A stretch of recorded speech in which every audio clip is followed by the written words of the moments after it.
Before we start today's show, the folks behind Another Eden, the cat beyond time and space, the JRPG on phones and on Steam, which is free, by the way, wanted to let you know about their big crossover event with Chrono Cross, everybody. It's still exciting to talk about Chrono Cross in 2021. Before, when we talked about Another Eden, we talked about there's some fun nods to Chrono Cross in there, which Masato Kato worked on 20 years ago. So they have a character in the background that kind of looks like Mojo, but now it is all in on Chrono Cross with this event, which is called Complex Dream. So we have Surge, we have Kid, we have Harley, we have Starkey in there. Everybody's welcome, apparently. It is such a delight to see Chrono Cross back in action. You would never think that it would happen, but here we go, Chrono Cross, everybody. So if you're nostalgic about Chrono Cross, you should at least look up a trailer for this just to see those characters in action again. It's wild. So you can jump in and play this content for hours, and it is all free. The game is called Another Eden, and the Chrono Cross crossover event is called Complex Dream. If you're interested in checking this out, you can go to bit.ly/MinnMaxAE. There's a link below in the description for you. Hope you enjoy, everybody. On with the show.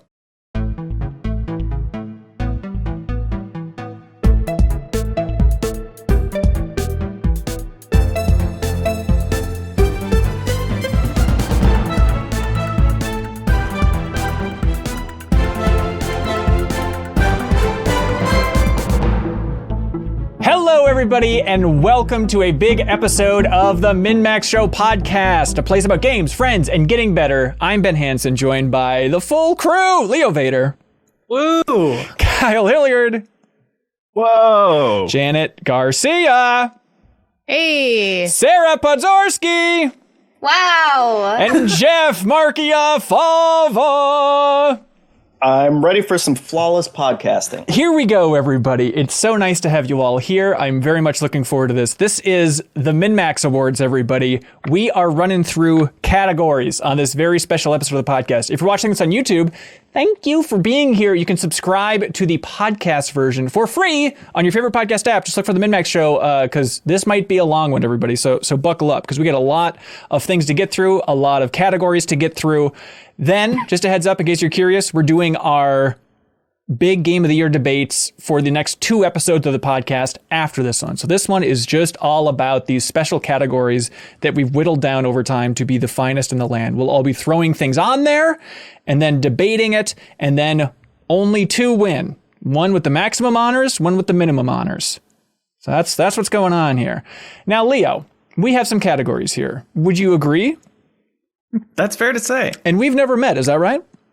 Yep. Okay, here we go. The categories are Best Thing, Dumbest Thing, interesting additions from everybody already, Biggest News, okay, the game we all agree is probably good, but we didn't play, is what that says. I'll zoom out for that one. Best Character, boy, people have been adding stuff already. Hey, who's adding genuine? Stop adding stuff. Delete that. You're spoiling where we're going to go. And then, of course, we end things with the greatest work of art of all time. Kyle, you're adding real entries that are totally up for debate. Well, I know, but it's not like this thing is you're going to delete things off of it. I was mostly taking notes for myself. I thought I was allowed to do that. His strategy is he puts it in early and we get so attached to it. It's like, we can't imagine cutting that. I've been seeing it for hours. Leo? Shut up. Diabolical. Oldest trick in the book. On that note, we're all making a pact not to get pissy with each other, right? Handshake pact, no matter how this goes. Yeah, Leo's right. Okay, so I think it's hand in. Okay, hand in, everybody. Don't get pissy no matter what. Everybody in the comments, don't get pissy. We're fallible. All right, on the count of 3. 1, 2, 3. No pissy. No pissy. All right. Last year, speaking of pissy, a lot of people were angry about the best moments category because we dodged around spoilers, and then some people were angry that we even tiptoed towards spoilers. So here's what we're doing this year for everybody. For the best moment, that we're going to cut the spoiler in half. No, we are going to do. If we need to, we will go in a spoiler zone for best moment, and we will keep all spoilers within that restricted airspace. Nothing's going to bleed out in any way, and then we're going to be very clear with the timestamps for everybody what those time codes are for exactly when those spoilers are happening for that. But it's not going to be a situation where then we'll be calling back and spoiling things again. So if you want to dodge stuff, you can, thanks to the time codes below, and that's for best moment coming up a little bit later. Is that about it? Everybody ready to jump into this sucker? Sure. All right. I figure we should start with something like uplifting and fun, which is best thing. The best thing from 2021 in the world of games. This could be anything. It's a creative category. It could be Sarah. It could be... You just deleted me off the best things list. Oh, weird how that happened. It's not Jeff, it's Mike. By the way, yeah, if you're listening to the podcast version of this, the video version has kind of a Google Doc that you can see on screen. So if you're looking for a visual accompaniment, you can check out the YouTube version. But we'll try and read everything off for you. So, okay, here we go. Best thing. Kyle, is that a real suggestion? Is Resident Evil 4 VR? Yeah, it is, because to a certain, partly because I don't really know exactly where to put it, but I adore it so much. It's not a new game, it's an old game, but it's an adaptation that's freaking great. I love it. I was trying to even think of like a specific moment. I was like seeing this part of Resident Evil 4 in VR, but it's it's the whole experience that I adore so much. But if we just give a game best thing, then it's the game of the year, right? That's what that means. Yeah, I think you're right. Well, but it's like... Yeah, I think the thing you're looking for is the 210s list, Kyle. Yeah, I think if you're that passionate about it... But is it eligible? I think so. You know, the more we talk about it, it's just like, if someone's really passionate about it, I think it should be eligible. So, okay. All right, so let's replace it with... Get That's fine. Honestly, like, yeah, I know I feel like I'm already like, I'm already backing off of my selection, but it's fine. It was almost like, I want to know if it should belong on the larger list or not. But no, Sarah, was that your dog going nuts in honor of you being added to the list? Okay. Yeah, Poggers thinks that he should be on the best things list, and he's upset that he's not. Okay, we'll get Poggers on here somewhere. Who can say? All right, let's go for Leo. What do you think is the best thing for 2021? Speaking of things I don't know where they're going to land on a list, Biomutant. I feel like the character creator. If there's one thing I'm going to remember from that game, I feel like the character creator was a blast. That's such a weird choice. What stood out about it? I never even started that game. It's really interesting the way you morph your shape, because you're not just like making a humanoid with clothes or whatever. You're just making the shape of this little rodent you're going to be playing the game as. And just the robustness of how different they can look. Just any color, any shape. I thought it was fun. And it's fun. It'll probably be the only mention Biomutant gets. So that's what I was made me think of it. Well, Leo, it's funny because when we talked about Biomutant years ago, I assume, one of the things you asked, Hanson, is like, what is the legacy of this game? And my answer at the time was, I think it will be people sharing their created character, and it won't go much further beyond that. So I think that's interesting, Leo. It's like a healthier version of kind of the Spore character creator, less phallic overall. Yeah. Okay, I like it. Janet, you got a thought on best thing? It might be recency bias, but I feel like, and I don't know if best thing's supposed to be like best in-game thing, but Vodio Games today became the first video game studio in North America to be unionized. I think that's pretty dope. I bought their game. I thought that was interesting. That's cool. Yeah, the fact that it was the first, I was like, that can't possibly be it. Of all the studios, everyone was saying, they're like, there's no way. There are places in the world that are unionized game studios, but not North America. Really? That's interesting. All right. Oh, today might be a best news thing. Yeah. Big at all. But. Well, let's see other things that happened. Chicory got ported to Switch today. Also, again, recency bias. I think that's Sarah, this is the full year, not best thing of today. Yeah. I appreciate it, but maybe not hanging with some of the competition for best thing overall. Jeff, what do you think? What would you throw on here if we're all throwing one on? I would like to submit the grappling hook from Halo Infinite. Now, as it is also the best thing about Halo Infinite. The question is, grapple hook or grappling hook? What do you call this thing? Grapple shot. Grapple shot. One word? Grapple shot. Right? I'll Google it. I think that's right. Wait a minute. Didn't I write that down, then you deleted it, Hanson? I did, because I wanted to add it to the list. I didn't want to start with a pre-built list, you know how that thing goes? Yeah, so grapple shot, one word. Okay. That's the official name. Love it. Poggers, do you got a suggestion? Poggers says when they announced the Yakuza Shenmue and Sonic the Hedgehog cologne. That was pretty good. Okay. I thought I was going to say the doorbell in 12 minutes. The Amazon man. Has anyone smelled it, though? No, but it's supposed to smell... Sonic is supposed to smell like lemon citrus, which I don't know how... In the ocean. I don't really see it. Did they really describe it that way? They described it as like lemon citrus? Yeah, lemon citrus and the fresh ocean breeze. But for me, I feel like Sonic would smell like grass, personally, like, because he rolls in it all day. Mm-hmm. I feel like freshly cut grass. It's a chili dog scent. I would think so, like a chili dog fart. No one wants to smell like that. Okay, I have a stupid list of maybe weird deep cuts. Here, let's just throw a deep cut on there. Duncan Jones, director of Moon and Warcraft, when he released his full script for Full Throttle, for a Full Throttle adaptation. Could I get an amen, Fava? I technically remember that. I'll give you that. Okay, all right, that's all I ask. He just blasts out there like, hey, I really want to make a Full Throttle movie. Here is the full script. Have at it. Leo? Yeah, Chivalry 2 had one of the best patch notes ever, which is now when both of your arms are cut off, you can do a headbutt move to continue attacking. Because in that game, you survive for like 5 to 10 seconds after you get a limb cut off, and only if both of your arms are cut off, you get a new move that you can only use then. That's good. That's good. Fun. It's pretty good. Anybody? How about anybody can just type it in and kind of explain it as you're going here, so I don't have to go around the horn constantly. Oh. Sarah, is this you? What? Yeah. Explain, please.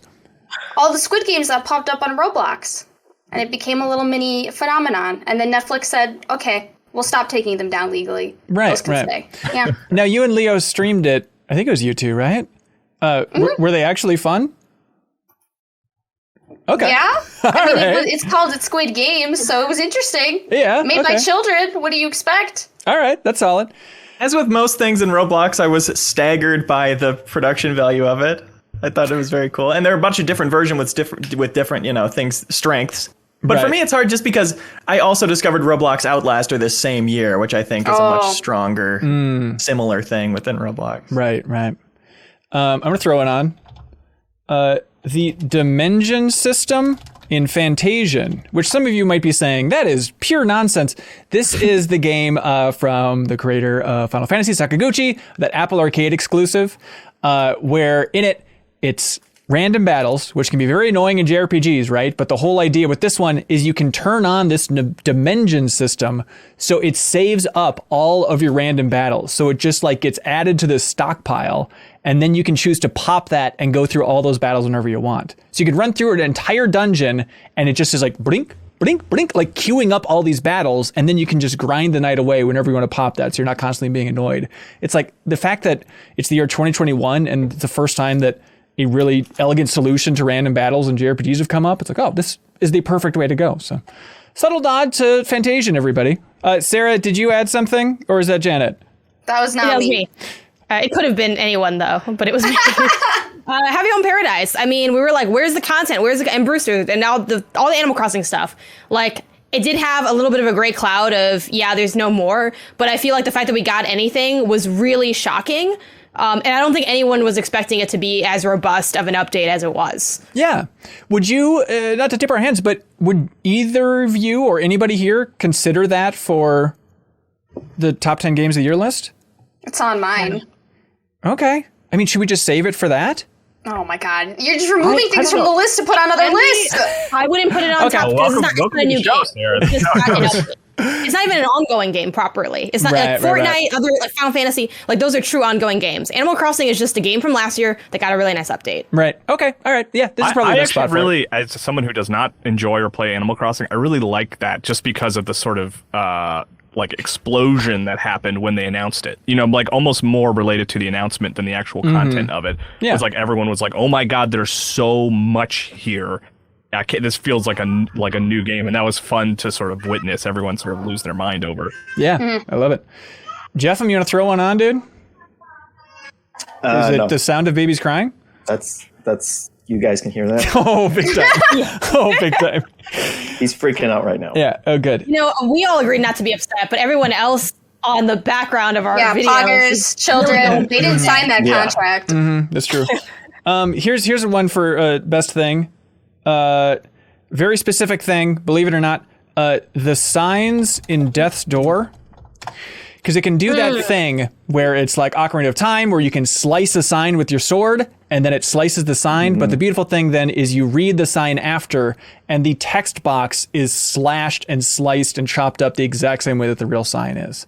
It's just a beautiful little thing. I I love that. I do like that a lot. Thank you. Revengeance technology. Exactly. Anybody throw one on? Jump in, please. The invasion system in Deathloop. Obviously not the first game to have an invasion system, but I think a lot of that first week and the pre-release was interesting too, since only like content creators and journalists had it. So it was like everyone knowing that like you're killing someone else in the industry. I think that was a vibe. Yeah. And yeah, I think it led to a lot of, it was a fun conversation that was, I think, unique to that game that not a lot of games can have. Yeah, I think that's a great one for sure. For sure. I'm going to go with, believe it or not, a very specific thing. Collecting big figments in Psychonauts 2. Like collectibles in platformers, sure, dime a dozen. You've done it a lot. There's a lot of things to collect in Psychonauts 2. They're called figments, and you know they're kind of like the see-through kind of artistic drawing and all that stuff. But there's something so satisfying about collecting a figment. I remember one was like a ship, and it's like the size of a ship. Like having a collectible in a platformer that is 7 times the size of you, and just have it go pop. Surprisingly satisfying. It's a very good thing. Let's see, Jeffem, is this you with the gas station simulator? Yes. No. That's absolutely who it is. You have the floor, Sarah. What is this? Well, you know, if you get to talk about cutting signs in a video game, Hell I yeah. would like to talk about scanning items and putting them into a little grocery bag for somebody in Gas Station Simulator. Individually, grabbing my little items, beep, into the bag. Yeah. Beep, into the bag. Yeah, that is satisfying. If You doing more? Beep. If you like Okay. that, Sarah, boy, do I have the career for you. We desperately need workers. Let's see. I'm going to throw another one in there. I think EA's transparency with the Dead Space remake, I think would be up there. The idea that they announced it so early and that also they were comfortable showing super, super early prototype footage with a bunch of disclaimers, and the fact that we're at that level with the internet now where they understand that this game is in development and a company like EA is not scared of it and they're showing extremely work in progress, basically prototype stuff, I thought was awesome. Yes, Sarah? Yeah? What? I mean, like, how did you know that was me? I guess it could have been anybody. How did you know that was me? They released them, I don't know if it's a DLC, but Minecraft and Sega released the Minecraft Sonic DLC, where you could run through some early Sonic levels as Sonic, Tails, Knuckles, Amy, and Shadow, and it also had a Chow Garden that you could go to, and you could actually collect and raise chows in it, which is more than what we've got in most Sonic games. Solid. Yeah. That's a good point. Because all you want is Chow Gardens and they've refused. Yeah. Got it. And they refuse. Yeah. How about Sora and Smash? That was fun. I think That was on my news one. That was biggest news. I think I'm saving that for later news. too. Yeah. Someone wants to pick this up. Someone typed one out. That was me, and I took it away. It wasn't me, but I agree with it. No, it was me. Yeah, in unpacking, where you're basically you're unpacking a person's all their boxes and trying to figure out where to put everything, and it's a great feeling when you're like filling up a drawer, like you have a certain item or like books on a shelf or something, and you're running out of space, and you pick like the last one and you put it in perfectly, and then like the box just collapses, and it's like, okay, that's perfect. The flip side of that would be when it's like, I have one extra bundle of underwear and I have nowhere, like why do you have one more extra underwear than you can fit in a drawer? But, So you just put it by the bed continuously. Out. Yeah, I love it. Sarah, bold big one for you here. Sorry, I just stole this from the chat. But I stole this from chat, but they were right. But the Xbox Game Pass on PC that I've been paying for monthly, literally best thing to ever happen to me. I played Forza, I played Halo, and I didn't have to pay for the entire game. For that thing specifically. Yeah, I hear. It's one of those, it's like... Literally, it saved me so much money as somebody who has to stream video games 5 days a week. Yeah. Yeah, that's true. It's one of those... Lifesaver, absolute lifesaver. Pretty good. Yeah. What's that, Jenna? That's pretty good. Yeah. I was just echoing like chat because Aaron T in the chat saying Game Pass has been pretty great this year. I do think it's good all the time, but I think this year it really hit a stride, especially with, Xbox notorious for like not having first party stuff, but like Halo, like that, it doesn't happen often, but in Forza, like they don't have a lot of first party stuff to even like do the day and date thing in a big deal way, but this year they really did have that alongside all of the other amazing stuff that they have. So yeah. Here, what about in Ratchet and Clank Rift Apart, lest we forget, Bears. the fact that they named her Rivet as the female version of Ratchet, I think is one of the Hall of Fame game names. I think it's so beautiful and so perfect. Better than Ratchet. It is, and I know that was the working title for a long time, but I'm really happy they went with Rivet. I think it's brilliant. What about the Doom music as a horn in Forza Horizon 5? That's good. I like the Microsoft Teams alert as a whole. Yeah, me too. That Gross. struck me through my soul. Pure evil. Obviously, we got the Doka V trailer. We all remember where we were. It's like when Kennedy was shot. Oh, Janet. But good. This I actually don't think is going to make it for like the number one, but I do think racing in the dinosaur costumes in Riders Republic, which I'm feeling as well. That's fun. Yeah. Like that's probably, to me, some of the best moments of that game are just seeing 100 dinosaurs biking down a mountainside. Like, I was like, can games be art? This is the answer. There's some good wobble Ebert back physics here. on those outfits. Yeah. What about publishers setting trying to set expectations for their upcoming showcases and presentations. You know, when they say like, hey, State of Play coming up, don't expect any God of War or PSVR 2 news, everybody. Like, just being very clear just to try and cool the internet down so they don't lose their frickin' minds. Like, example for this morning, not having Hollow Knight Silksong stuff. Is that a best thing or a sad thing? It's a little sad, and it's also like if they were gonna set expectations correctly, they could be like, hey, guess what, everybody, you probably don't have to watch this. Well, because there have been some where it's like, okay, we won't show the new, like the big thing that you want to see, but then it's like 10 little things that no one was excited for. so you're saying it should be a binary thing of just when publishers announce a showcase or presentation or direct, they should say must see, or give us a scale of must see versus, you know, for example, Nintendo Is this Indie World NBC Showcase. Thursday nights, or is this like Wednesday afternoon NBC? Right, or is this like TBS at 4 p.m. on a Saturday? The scale is a lot more meaningful to some of us here than others. But yeah, I mean, I think I'm going to go out and say that's not the best thing because it's so debatable on whether or not it's even good. Okay, but I think the expectations, they can be nice, and they certainly make like the job of like, let's predict things easier and, you know, for you to get things right. But it's like this weird situation of also hyper reading everything that they write because they are more transparent. So I'm like, they said mostly. Webster's defines mostly as mainly, but not exclusive to. And I mean, I'm that guy by trade because it's my job to be, but I also hate myself. So it's like, you know, it's like, ugh, weird mixed bag here. Yeah. Hello, Happy Meal. Hello? Remember when we all got Happy Meals so we could get Pokemon cards? Or is that just me? No, I think that was just you.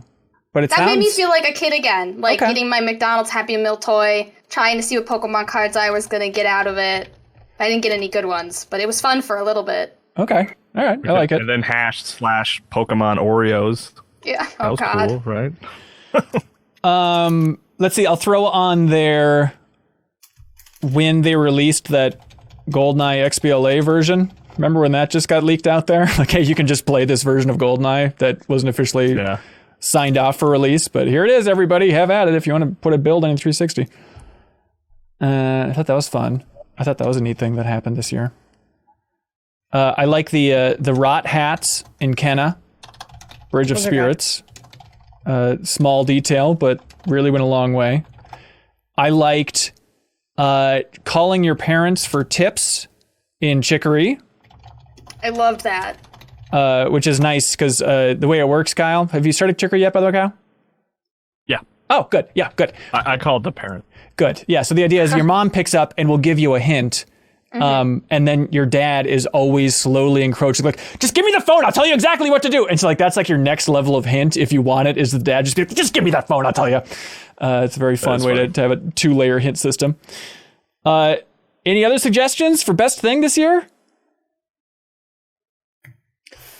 Okay. All right. So now, we got a big list there. The list is Biomutant character creator, Vodio Games unionizing, Grappleshot in Halo Infinite, Yakuza and Sonic Cologne, Duncan Jones releasing his Full Throttle script. That's so niche. Who added that? Chivalry 2 patch notes, can do Headbutt Without Arms, Roblox, Squid Game Phenomenon, Dimension System and Fantasian, Animal Crossing Happy Home Paradise, The Signs in Death's Door, The Invasion System in Deathloop, Collecting Big Figments in Psychonauts 2, Scanning Items in Gas Station Simulator, Beep Beep and Beep, EA's Transparency with the Dead Space remake, Minecraft, Sonic the Hedgehog, Hullabaloo, Perfect Fit in a Drawer, Shelf and Unpacking, Game Pass for 2021, the named Rivet in Ratchet & Clank Rift Apart for female Ratchet, Doom music as a horn in Forza Horizon 5, racing as dinosaurs in Res Republic, Doka V trailer, publishers trying to set expectations before presentations, getting a Happy Meal for Pokemon cards, GoldenEye XBLA version leak, rot hats in Kena Bridge of Spirits, and calling your parents for tips and chicory. Now this is where it gets tough. What stands out? Give a pick for what you see as a lock on this list. Leo, what do you think? Duncan Jones released his Full Throttle script.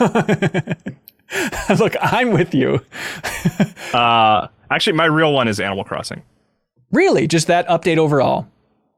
Yeah, and it could be me sort of witnessing it through the eyes of my child. She watched that trailer like over and over and was so excited for it. Yeah. So there's some bias there.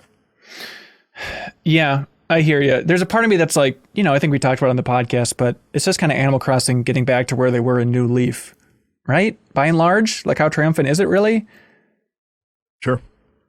Yeah, but like in this economy. In this economy. Okay. Just take what you can get. It was very much, the update was very much, if y'all are familiar, I use this GIF all the time because my favorite GIF on the internet, of where Rihanna's throwing the wad of cash at the security guard or the person standing there. That was Nintendo giving us the update. They're like, Here, take it, you pieces of trash. And I was like, thank you. Right. But it was great. Like, I think Animal Crossing can't, at least at this point, it's sort of decided that it's not New Leaf, for better and worse in some ways. So we have to take it for what it is. And I think in the context of what Animal Crossing was, Happy Home Paradise was like, you know how we're still in the pandemic? Here's something to do as you continue to be here for the rest of your life. You can at least have Isabel, put a chair in her living room and a partition in the side and stuff. You get RGB lights. They dropped the true gamer desk in that game. It's nice. With all the monitors, the big desk and stuff. That's nice. Yep. That's true. So Janet, outside of Happy Home Paradise, what would be your lock? I'm thinking of something like, I think for something game-based. Maybe the horns in Forza are pretty good. So I think that's one that's up there for me. Like, I like the idea of picking a really specific moment of joy from a game as best thing. So that stands up to me. I love it. Just to splash a little water on my own entry. I mean, they've had great horns in the past. This isn't the first year where they got wacky with the horns. 2020 wasn't a triumphant wacky with the horns year, but I mean, it was very good and expanded this time around. Let's see, Leo, what do you like on here, man? For me, I love Invasions and Deathloop. Yeah. I know that was controversial across the industry, but I think we here really loved it. It was my favorite part of the game. I have not been invaded in that game. It has not happened to me. Even on the computer? Did you turn it off? I double checked, still on. But I played the majority of that game not that long ago. And so I don't know if it just died down enough or if I don't know what's going on. But it seemed cool from everybody talking about it. Let's see. That's part of what's so interesting about it, though. You're right that it probably has died down, but like being there at launch, really unique thing. And it felt every time like, I'm so glad I'm playing this right now because all these unique things are happening that wouldn't happen otherwise. Yeah. I think if I had to choose my lock, I'm trying to think of really what tickled me the most is like, that is just the best thing. I think it's the name Rivet. Oh my God. Look, I'm not proud of who I am. That's the best thing you could think of. I'm not proud of who I am, Sarah. I'm trying to be honest. Is that it? I'm honest with myself and my soul. What's your pick, Hotshot? The Game Pass. All right. 100%. Yeah. Thanks. I played Microsoft Flight Simulator. I played Forza. I played Halo. Yeah. Literally, a lot of the games I played came from the Game Pass. I hear you.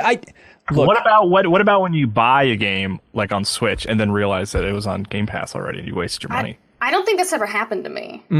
Oh, it's happened to me. Willy-nilly with that money. Jeff, what's your lock?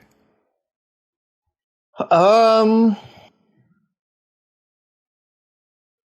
said the grapple shot in Halo Infinite, but there's also the Doke V trailer that we just lost our minds over. Lest you forget the power of being a rock star. I love how with every trailer of that game, I continue to forget what that game is. Do we need to play like the K-pop trailer again? Like, it's all the same song, just blasting it in. Jeff, make that pick, baby. I like grapple shot more. Yeah, the thing is, the grapple shot is real. Like we know that is to the quality that we felt. Like you can make a good looking trailer, and if the game comes out, I will retroactively go back to 2021 and change my mind. But I'll go with the grapple shot right now. Oh, this grapple looks way better. That's what you'll be saying. It's such a like goofy playground toy for such a like super fun playground already. Yeah. Like the amount of every standout moment that I've had in Halo Infinite, I think, is because I've been screwing around with the grapple shot. Like it always involves the grapple shot in some way. And so many people wrote in for the deepest dive on Halo Infinite, which is live now on YouTube and in the Patreon exclusive podcast feed. But so many people wrote in about it, just talking about like how much of a miracle is it that they can add a new mechanic in Halo in 2021 and it still feels like, oh, this is now a series staple. Like it's so crazy to have like the core new gameplay thing be beloved by everybody. I think that's a good contender. I'm slowly moving these up to the top of the list for these 6, but if someone is still feeling passionate about anything in that bottom stack, you're welcome to rescue it from the depths of hell. Starmid in the comments said, for God's sakes, Ben was so excited he made a History of Doke V video. That is true. But if you do recall, I also had that 2-hour live stream where I just mentioned the name Rivet. Yeah. It was a Patreon exclusive thing. You really missed out, everybody. Here's my beef with Game Pass. Unquestionably a great thing. Unquestionably. I like these lists. And this is just my proclivities. Not saying it's a lot of land. This is how we find out. No. I don't get it. Just buy the games you want to play. I like my list to be year specific. I feel like there's some of these things where Game Pass has been a great deal for 3 years now, at least. I mean, probably since the launch, right? It's been absolutely worth it. And this is just like that really good thing. It was really good this year. That's how I feel about the Game Pass on this list. I also like highlighting sort of creative things, and Game Pass is just, it's like a good deal. It's like it's a really good coupon, Right, I don't know, that's not super exciting. Kyle. But Sarah, you're right. It is great. I don't want. Yeah. I'm not like. I think it should. But I feel like people haven't talked about it enough because it has Xbox attached to it, especially in PC gaming. Totally. So it doesn't have to be the best thing, but I appreciate that it's become a point of contention. Yeah. I'm gonna just do something. Are you gonna delete it? Oh. I'm just gonna move some things around. Where are you putting that? Careful with that. Oh, Jesus. Okay. So I moved Grapple Shot and Invasion System from Deathloop as a separate higher tier, and I'm just wondering how everybody feels about that. Feels accurate I do to me. Mechanics going in there. I don't think they're maybe the most clever, unique picks or anything, but they are some of the best things. Do you want to add a clever one?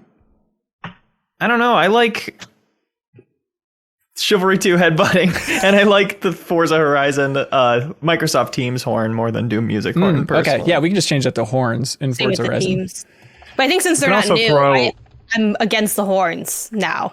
That is true. The horns have been good for years, Hanson. I know, that's true. But I'll take the Chivalry 2 patch notes because I also feel like it's a fun nod to our content where we played that game of is this Chivalry 2 patch note real? And it was really difficult to play that.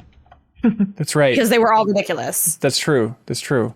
I liked calling your parents for tips and trickery. Sorry, now that I realize that we're doing in-game things and not just things, it's specifically in-game things. What a clever way to present hints and tips to your audience without making them feel like shit. I like that too, but I feel like And Link's Awakening was like a million years ago, but then it feels like it's not because they had that new version. Like, that's the same Link's Awakening thing, so I kind of... But you didn't have the parent dynamic in that, Janet. You know, you didn't get the parental bickering, which is the core. I don't like Link's Awakening. Like, I'm just to be clear, like, I don't think that game is like, that wavy. But, and I don't think they updated it well because it doesn't perform well, despite being made, like, super recently. So now are we doing best game mechanics? No, it's just best thing, Sarah. It's just best thing. We can. We tried that, and now we only have game mechanics at the top. It's true. I want Animal Crossing there higher. Also, chat asks, is best thing also best moment? No, best moment is separate. Best moment is coming up later. Okay, calling your parents to chicken. Bumped up. Bumped up higher. Like, I'd rather design than invade or grapple shot in any game. Yeah. I mean, Sarah, you're the other super fan. How do you feel about Animal Crossing on this list? I mean, I think that, Animal Crossing itself, and I think they did bring a lot, but this is like Happy Home Paradise specific, right? So you got the half walls, you got the tiny walls, the ability to do accent walls. It really brought a lot out of the series. Yeah. And I do think that them sort of just releasing the second half of the game plus DLC was kind of wild on their part, because they released, essentially the rest of the game that we didn't know wasn't there from the beginning. Yeah, is that a best thing, giving us what we wanted from the beginning? I mean, we got more than what we wanted. Yeah. But I don't know if it's I think the community's reaction to it and the way it reinvigorated the game, that's the best thing. If you look at people's Nintendo stats, there is a clear spike when that DLC dropped in hours played. Yeah. I mean, for me, it was less the actual content of it, because I'm not like an Animal Crossing guy, and more just like, it was funny because it was the whole idea of like they had a 30-minute, 30-minute Smash Brothers thing. Yeah. It was like a really long Smash Brothers presentation, and then the Animal Crossing one was like 5-10 minutes, and it was like just a million times more thing, and everyone was like freaking out about it. Content. Right. So that list, for me, it's like a combination of the reaction and the actual stuff is kind of how I look at it. I want to say I love that update. It's gotten me back into Animal Crossing, and I'm having a lot of fun. I think this conversation, having heard the context, it makes sense why it would be on this list. But just seeing the list from the outside, I think you'd wonder why it wasn't on the 210s when maybe other just expansion packs or DLCs are going to be. I think it would fit there. I think so. Okay, Let's move it over. There. Janet, don't let us forget that. It's moving over to the 210s. It's on my 210s list. Okay, so, for the personal stuff? Yeah. I feel like I'm tipping my hand with the way this is organized right now. But I'm welcome to people shaking it up. Calling your parents for tips and chicory sounds very cute and smart to me, having not played that. It's very relatable. You like that. Yeah. It was good. Do you think it's stronger than the invasion system and the grapple shot? We're just picking one? Stronger than the grapple shot, but maybe not, because I know that you guys really like the grapple shot. Yeah. Well, you're playing. But I feel like the thing about the Deathloop invasion system is it was actually story-based, too. Like, it was story-based that Joanna would invade and come after you. Right. And the fact that that was another player playing that role is very cool. Yeah. Absolutely. The thing that dings the grapple shot for me is that it's like the Titanfall 2 one, but not as good. Yeah, and it makes up for that by being in place for really cool set pieces and for open world stuff, which makes it really different and obviously super, super fun. But it's been done before, and I think better. Yeah, I think just having it in that open of a world, not quite open world, I think is the distinction, right? But yeah, I can dig it. Is this list maximum best thing, the invasion system in Deathloop, and minimum best thing, grapple shot in Halo Infinite? I'm happy with that. I'd be fine with that. Janet? Yeah. High pitch voice though.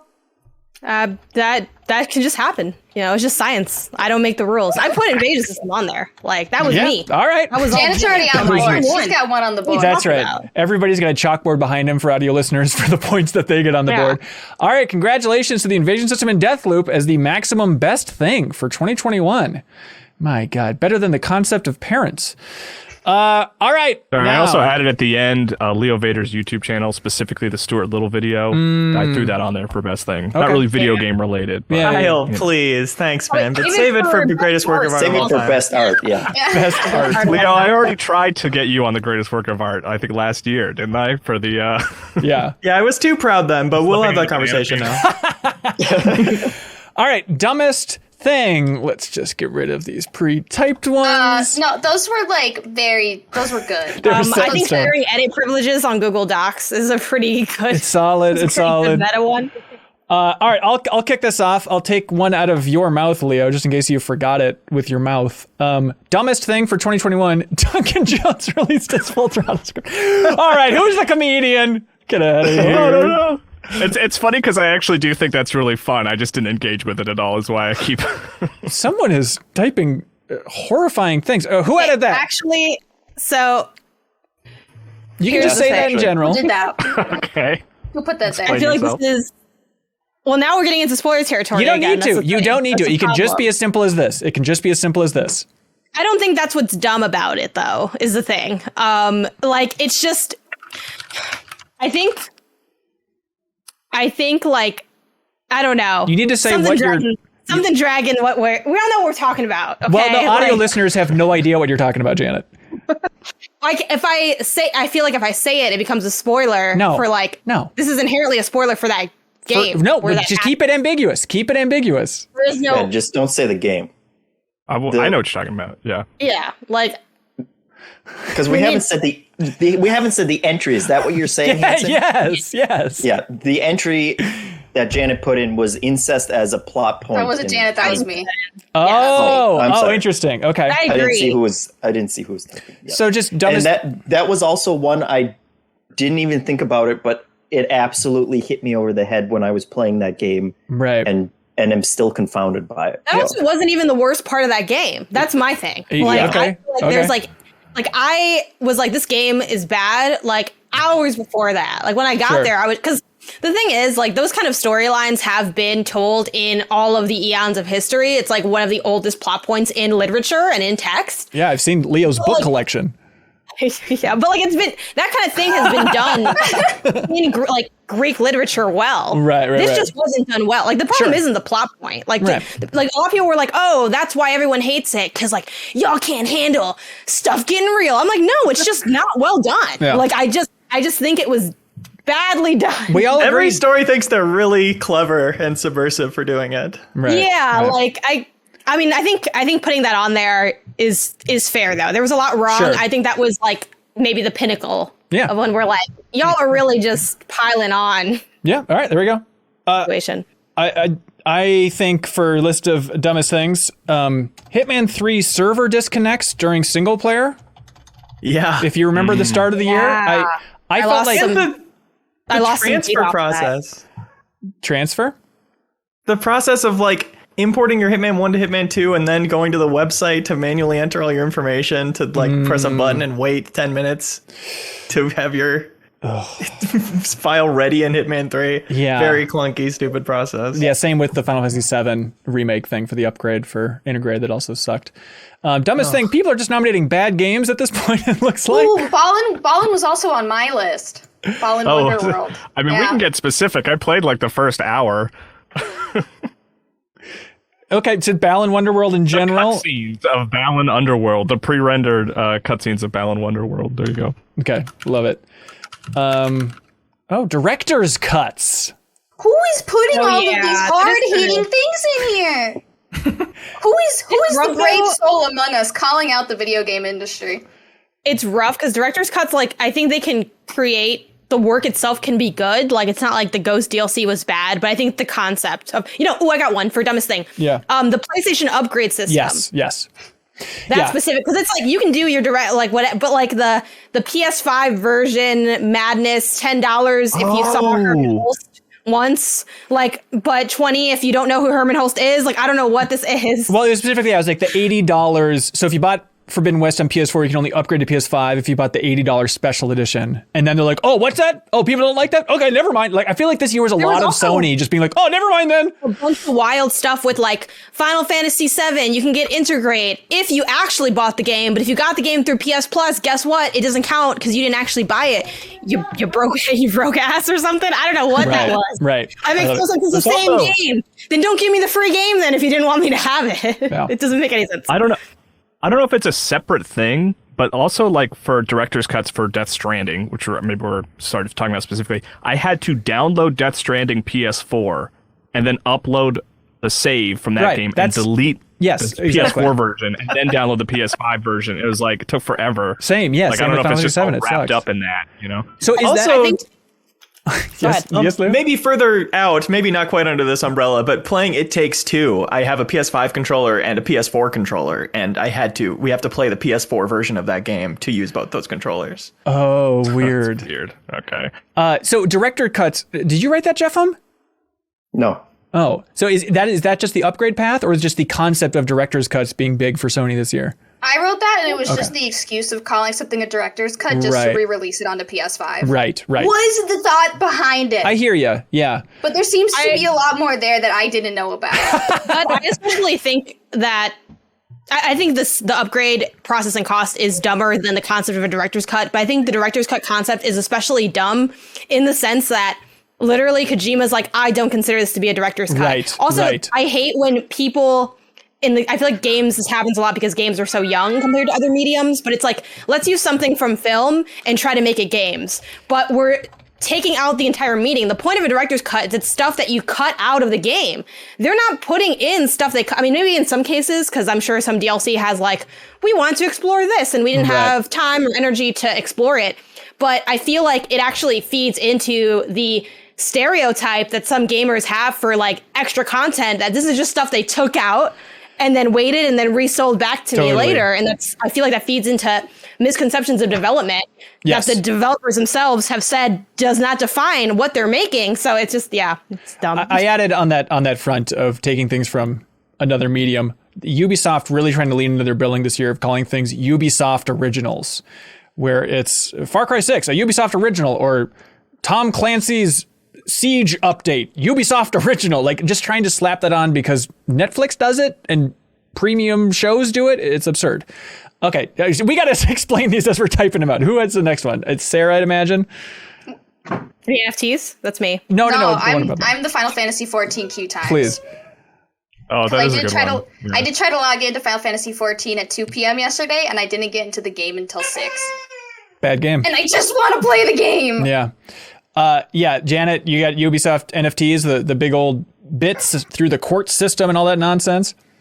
Yeah, like I don't have too much to say on that one. I just want to nod to it because one, chat brought it up, and I thought that was a good reminder of it. Two, I think there's been a lot of like weird fumbling with that stuff in the games industry, and then I think they also delisted the video they had announcing it, and it just kind of has been like a lot of layers of things that maybe just didn't need to happen.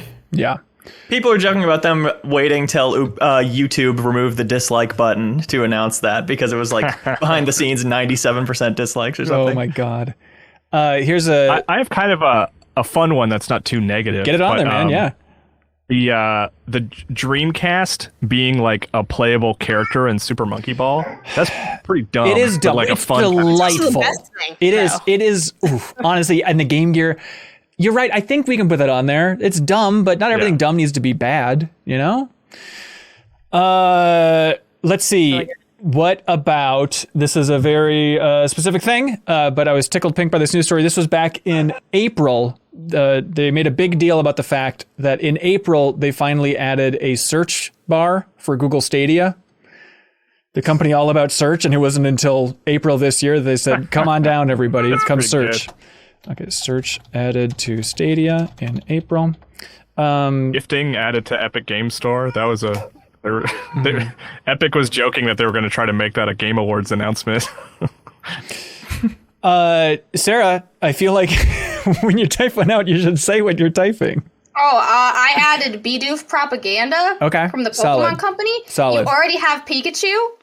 I honestly don't understand what it is about Bidoof, but this year they really, like, the Bidoof PR team, especially around Pokemon Snap, out in full force. And I do not understand what the Pokemon Company sees in that tiny beaver. I think they probably do some focus testing. I'm sure Pikachu is big. Eevee over the last decade has also been a hit. They've really been shoving Eevee down our throats. And I think they realize we need the next lily pad to jump to. And it's either going to be Jeffum's Child or Bidoof. And we don't know exactly which one it is. Jeffum. I enjoyed the propaganda as well because they were like out here like saying really weird stuff. They're like, it's March 3rd. Send everyone you know a picture of Bidoof. And I was like, I gotta do what I gotta do, y'all. Like, if you're in my contacts, you're gonna hit with that beaver. And then also there were all these elaborate photos of people putting like crowns on the beaver and like putting sunglasses and something about like, I don't know. It's small, it's derpy, it's got those big old teeth. Like it's propaganda. Like, don't you see what it is? Yeah. Okay. Don't you see what's happening here? Like, I'm okay with this. Wow. You know what I mean? Like, you have to accept a certain amount of propaganda in your life. And I'm like, I'm going to say yes to this and no to all these apps tracking my data because I have Apple and I can just say no to all of that. Yes all of to them Bidoof, no to NFTs of Bidoof. That's right. I added Ethan from Resident Evil Village. I was going to add that one too. That game is high on my top 10, but every line out of that character's mouth was just, he's so stupid. Silent protagonist, please. Horrible performance, horrible writing. Yeah. What else can you say about it? Yeah, that one touched on another one that I was going to say for that, which might be mild spoiler. Yeah, you don't need to. It would. I mean, it is an incredibly dumb thing that it's not like a plot point or anything. Sure. But it's you get your hand cut off at one point, and the way he repairs it is this Looney Tunes like. He just puts it back on and kind of like does this, and then his hand You're ruining my best moments. Magically attached. That's my top moment. Yeah, that's my best moment. I don't think that's dumb. My counter to that is he totally did that in Resident Evil 7 already. That's like his foot got cut off, and that's how he reattached his foot. This is a classic horn situation if I've ever seen it. Okay. Okay. Kyle, I assume this next one's you or Janet? The Zelda one? Yeah. Yeah. So there was a new mechanic in Skyward Sword HD where you could like fast travel a lot easier, but it was tied to an amiibo. So if you wanted to use the mechanic, you had to buy the amiibo, which was pretty dumb. This is pretty dumb. I never used the mechanic. Dumbest thing, being able to regenerate your health in Metroid Dread with the amiibo, but only being able to do that once a day, once a real life day, and having to like change your clock to try to cheese the amiibo time. We're using having to maybe heavily there. Obviously, if you're doing that, you're struggling with the game, and Nintendo's like, crawl for it, and you're gonna pay me. It's like, why? Why are you like this? We could just do amiibo shenanigans. And then Nintendo's attached the hand back onto the amiibo, and they just keep on going, and it's weird. It is weird. All right, amiibo shenanigans. I'm gonna go with dumbest thing. That time that copy of Super Mario 64 sold for 1.5 million. A lot of confusion about exactly how that worked, if there's some behind the scenes dealing, but clearly that should not be the case right now, and something's up, and please don't spend that much money on a game. Got another one. Oof. I don't know if it's list worthy, but I have renaming PlayerUnknown's Battlegrounds. The official new name is PUBG: Battlegrounds. So Battlegrounds is in there twice. It's pretty dumb. Pretty rough, yeah. It's a small dumb thing. I don't think this is a contender, but Square calling a game Project Triangle Strategy. Yeah, it's dumb. I think that's fun. Yeah. Ooh, what do we got here? GTA Trilogy Definitive Edition, baby. Yep.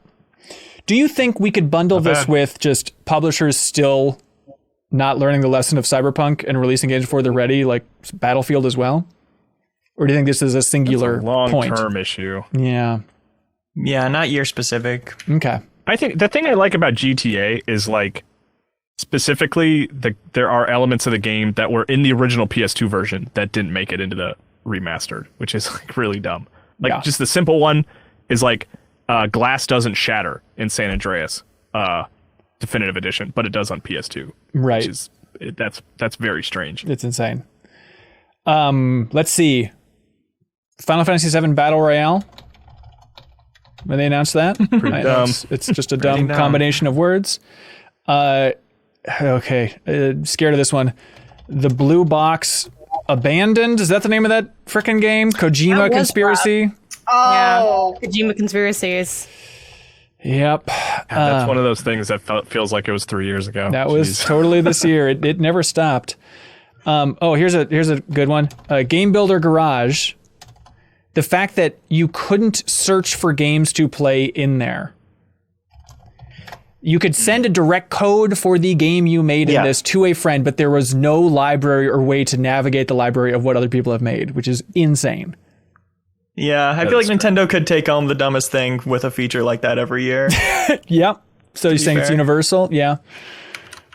Which, speaking of Nintendo, someone in chat mentioned the N64 expansion pass. That you have to pay extra monthly to play N64 games. Yeah. I mean, certainly. I don't know. I don't feel as strongly about that one. Yeah, same here.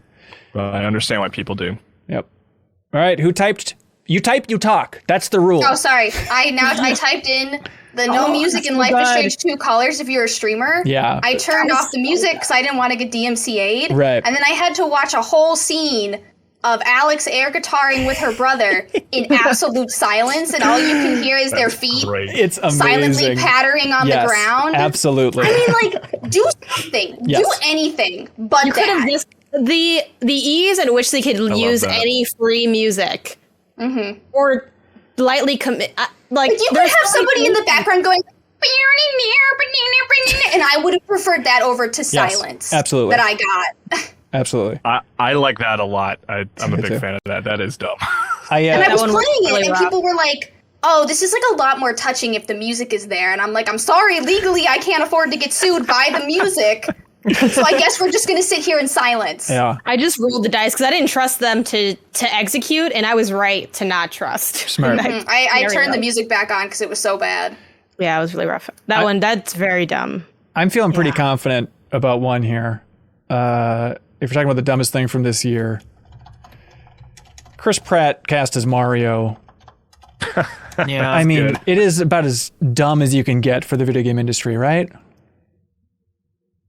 I don't know. Should we just that whole voice cast reveal? I think so. Is that just, I think you're right. Here's the thing. That was a moment. I don't think it's the dumbest part. I think the dumbest part of that is that later it was said that he won't be speaking with Mario's the voice that we know of Mario. He'll be doing like a different Italian accent. Wait. Yeah. Presumably, I don't know. Maybe he's just going to be like regular Chris Pratt, but he's like, all right, let's go. Like, let's go. Like, I don't know. I am very prepared to be underwhelmed, but that was just like, I feel like the entire world shook with that announcement, just trying to contain how stupid that was in their brain. Yes. Let's see. The internet went down. That's right. Facebook's stupid metaverse presentation from Zuckerberg, but that feels too techie. But I don't know. You can put it on the list. Okay, I'll just put Zuckerberg metaverse. Did you see that like wedding in the metaverse, which looked worse than a Final Fantasy XIV wedding in every way, shape, and form? Yeah, those are beautiful, and this was like Animal Crossing weddings look better than that. Yeah.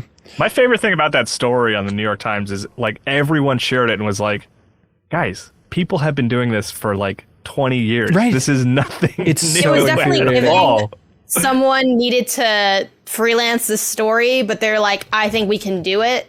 Which happens a lot whenever like mainstream media covers anything related to games. They're like, did you know games have existed before this story? It's true. And it's like, the background here is really different. Yeah, I just have the metaverse in general, I think, this year. I think specifically Facebook's metaverse is the dumb one. Oh, because you're pro other metaverse? Okay, all right. I don't think metaverse is a inherently terrible concept. Interesting. Barbecue sauce. I don't think this will make it, but I'm pretty sure this all came out this year where CD Projekt said that Keanu Reeves loves Cyberpunk, and then Keanu Reeves was like, I've never played Cyberpunk. Well, that was just like 2 days ago, wasn't it? Yeah. I mean, it was dumb. I don't think it's the dumbest thing on here, but like that was a rough, weird moment. Right. It is dumb. This is very specific. I won't even add it to the list, but the censorship in Age of Empires 4 is so bizarre and stupid, like what you can't say, and like trying to push the boundaries of where that line is illogical. It censors, this is the one that made me laugh the hardest. It doesn't censor some things you think should very much be censored that I won't say on this podcast. But then Ronnie tried typing out human horse intimacy, and it censored that. All 3 words? All 3 words, apparently. Should I ask why that even? That's kind of like that's like the way we taunt each other. It's kind of like our GG no re is we just type out human horse intimacy, no re. It's too stupid. Oh shoot. Oh man. I want to bring up one from chat that Aaron T brought up. I don't know if this will be the dumbest thing compared to everything else on here, but the Switch Pro constant leaks and confirmation throughout the year leading up to the OLED. Yes. I don't know if that's dumbest thing or like I'm the dumb one. Like I felt a lot of things from that. You know what I mean? Dumbest thing. That's good. Yep, I hear the you. dumbest thing is us because of the Switch Pro. This is a very specific one. I'm sorry, but gating multiplayer in WarioWare Get It Together until you beat the campaign is quite stupid, but on the list of dumb Nintendo stuff, that's pretty far down on this. I won't even bother typing it in, but it's You mean a dumb like thing. the mode, like a certain mode? You can't play multiplayer with people unless you go through the campaign. And the campaign, to be fair, you can play 2-player. Well, hold on. Yeah. Yeah. You can play co-op from the beginning. I mean, so You can play co-op, but if you just want, like, I wanted fun WarioWare on my Switch with a group of 4 people, and you couldn't do that. Game. Yeah, it's a party game, and they don't let you party. I'm not. I already feel it's not on the list. It's not on the list. I'm not really defending, but like you could play with other people. Yeah, like for me, it was my first co-op. WarioWare game, and I'm like, I played it with my boyfriend, and we finished it, and we haven't played it since, which I guess is like weird, but like that's how they constructed the game. Yeah. So I'm like, we did it. We're done. I'll see you one day, maybe. Look, you're not improving your life on a daily basis, and that's fine. Everybody can choose their own path. No, I'm playing Big Brain Get It to Academy. Yeah. Is that good? What do you think, based on the fact how I construct that sentence? Well, I'm enjoying it all right. It's definitely no Brain Age. Like a lot of people are like, is this as good as Brain Age? I'm like, no, nothing's as good as Brain Age. Yeah. But you know, I have to count some cubes. I'm doing some math. Okay. It's a decent time. That's why you've seen So Smart recently? Yeah, I've really been able to step it up. Don't let the poor constructed sentences fool y'all.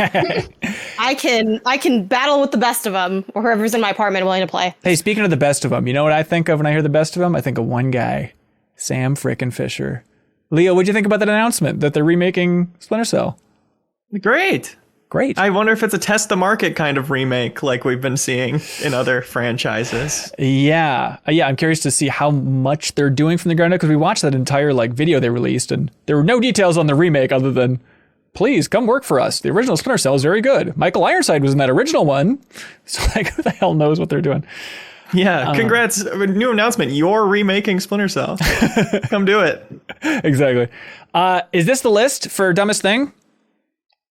I feel pretty good about this. Right now we have incest as plot points in 2021 games, Hitman 3 server disconnects in single player, the pre-rendered cutscenes of Ball and Wonderworld, director's cuts, Sony PS4 to PS5 upgrade process and cost, quote-unquote Ubisoft originals, those goddamn Final Fantasy 14 queue times, Ubisoft NFTs, playable consoles and Super Monkey Ball, search added to Google Stadia in April, Bidoof propaganda, Ethan from Resident Evil Village, Nintendo Amiibo shenanigans, Super Mario 64 sold for 1.5 million, GTA Trilogy Definitive Edition, Final Fantasy VII Battle Royale, Blue Box Abandoned, Kojima Conspiracy. It is called Abandoned, right?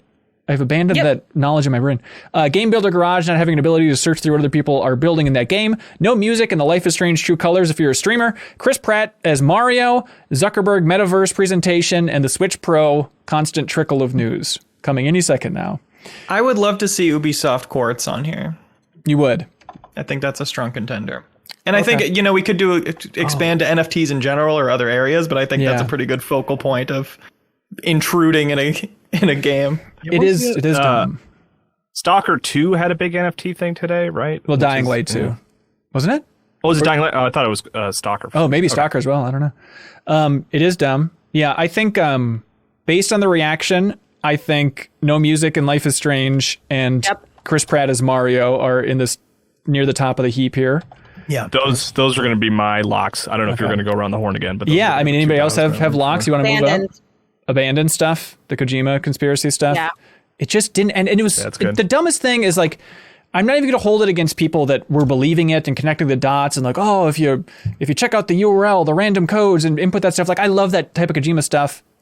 But the thing that infuriated me was then seeing Blue Box being like, no, it's not. Leave us alone. Seriously, please. Don't hurt us. But then at the same time, constantly teasing stuff again and again and again of having like a shadowy snake figure on their site and tweeting that stuff out. Like it just the whiplash from that entire experience was infuriating. I think the Switch Pro stuff is also up there. Okay. And I think that's the end of my personal pushes, though there's a lot of good dumb stuff. Great dumb stuff. And it's getting its due, as we like to say. It's sitting on the screen for way too many people to look at. Sarah, you feel like we got our contenders up top?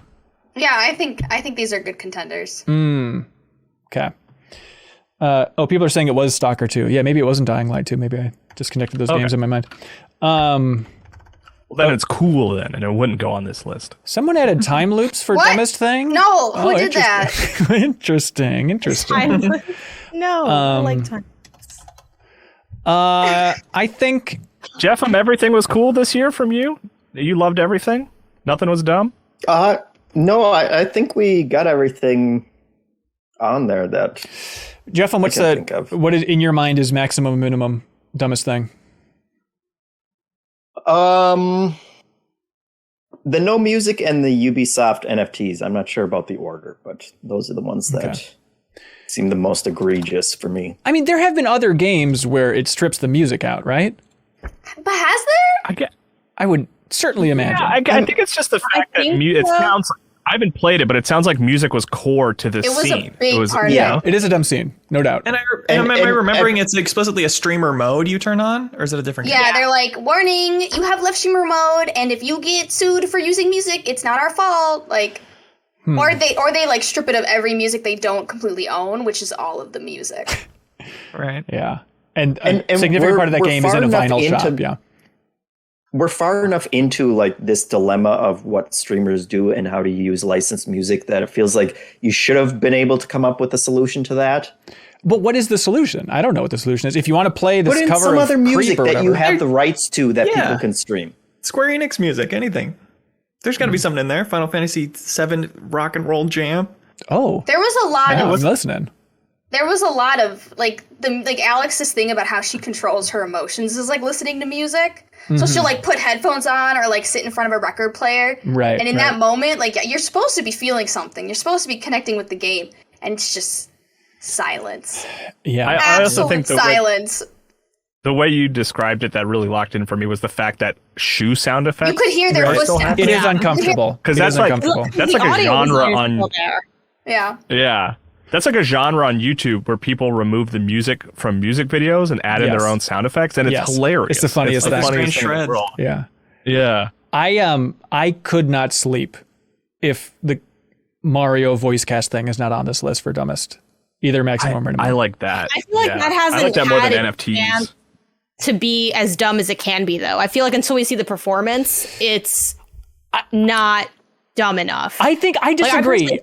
I think that for that moment of when they pop that reveal, how everybody said that is dumb as the number one reflex. It's honestly like I watched like Lego Movie again kind of recently. Yeah. Chris Pratt, fantastic voice performance in that movie. Like he is so good in the Lego Movie. Like the sort of final product doesn't matter to me. It's the fact that I watched a video of Donkey streaming that, right? And all it was him cackling for like 3 minutes straight. Like he couldn't even get out a word, and that sort of was the dumbest element of it to me. It wasn't just Chris Pratt either. It kept going. Right. It was. Yeah, it's the whole thing. Yes. Yeah.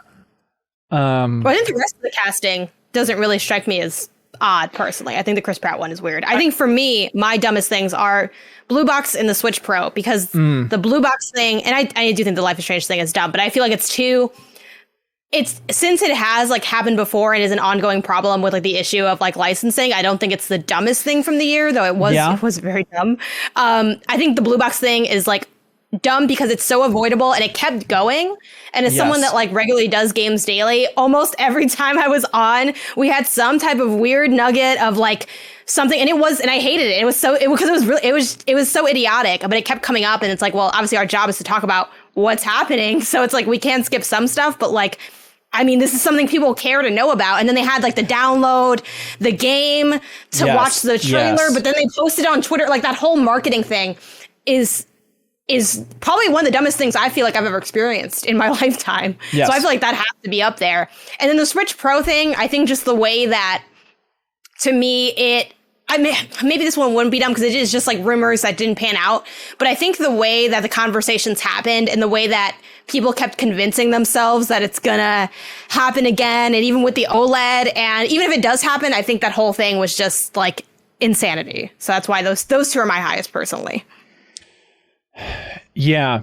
I guess also for dumbest thing, and this is again like Hanson said earlier about something, it's kind of like my personal preference for how we approach it. I like things that are like weird and funny. Like NFTs aren't like weird and funny. They make me mad. And like the sort of rumor not panning out for the Pro doesn't really like, I don't think it's weird or funny. I think it was just like, who knows what was going on behind the scenes? Maybe Nintendo had stuff and then a bunch of manufacturing issues came up. You know, like that's kind of how I feel about the sort of the topic. Yeah. But that doesn't mean it's like a hard and fast rule or anything like that. Also, I know this is naive, but I don't really understand NFTs enough to really be angry, or like, I feel like I'm not informed enough to put it on the list. I see it and I say, that's stupid. And I understand NFTs in general are infuriating for a lot of people for a lot of different reasons, but I don't feel informed enough to have a strong opinion on why that's dumb. It definitely is dumb, but it just didn't overwhelm me with its stupidity, I guess, like a lot of these other options. Do we have a mad list, an Angie list? That's the other thing too. I feel like some of them do fall into that. So now I'm more down for like this, I guess my revised thing with like Kyle's input would be maybe. To be fair though, like Kyle's input, take it or leave it. Most of the time, honestly, I know you don't really know him that well. Generally, I trust that a lot. We both like to jump in games. That is true. No, but honestly, revised one is Blue Box and Life is Strange. Because I think they're both like really ridiculous. Yeah. And I think they're the most ridiculous things on here. I'm kind of similar with the NFT stuff as you, Hanson. Like one, probably need to be more informed. But two, also, I think it's not as dumb as it could be yet. I think next year we might see some real botched, weird things from that. But I think right now we're in the early phases of like what that means in the industry if people even choose to pursue it. Kind of like the metaverse stuff. Like that is dumb, but we haven't seen the ways that it's really dumb yet. Like it's just kind of we haven't hit that peak dumb yet. Right. Yes, we have a still chance for it to get dumber. Yes. NFTs get dumber. They will get dumber. I guarantee you. So there we go. Leo, what would your maximum and minimum be? I mean, right now, can someone pitch me the Blue Box thing? I feel like don't know what we're talking about. Yeah, sure. So there is this indie company called Blue Box that is making a game called Abandoned, which is like, hey, you have a flashlight and you're in the woods. And it was uploaded to PlayStation's YouTube channel along with so many other indie games that are coming to the PlayStation.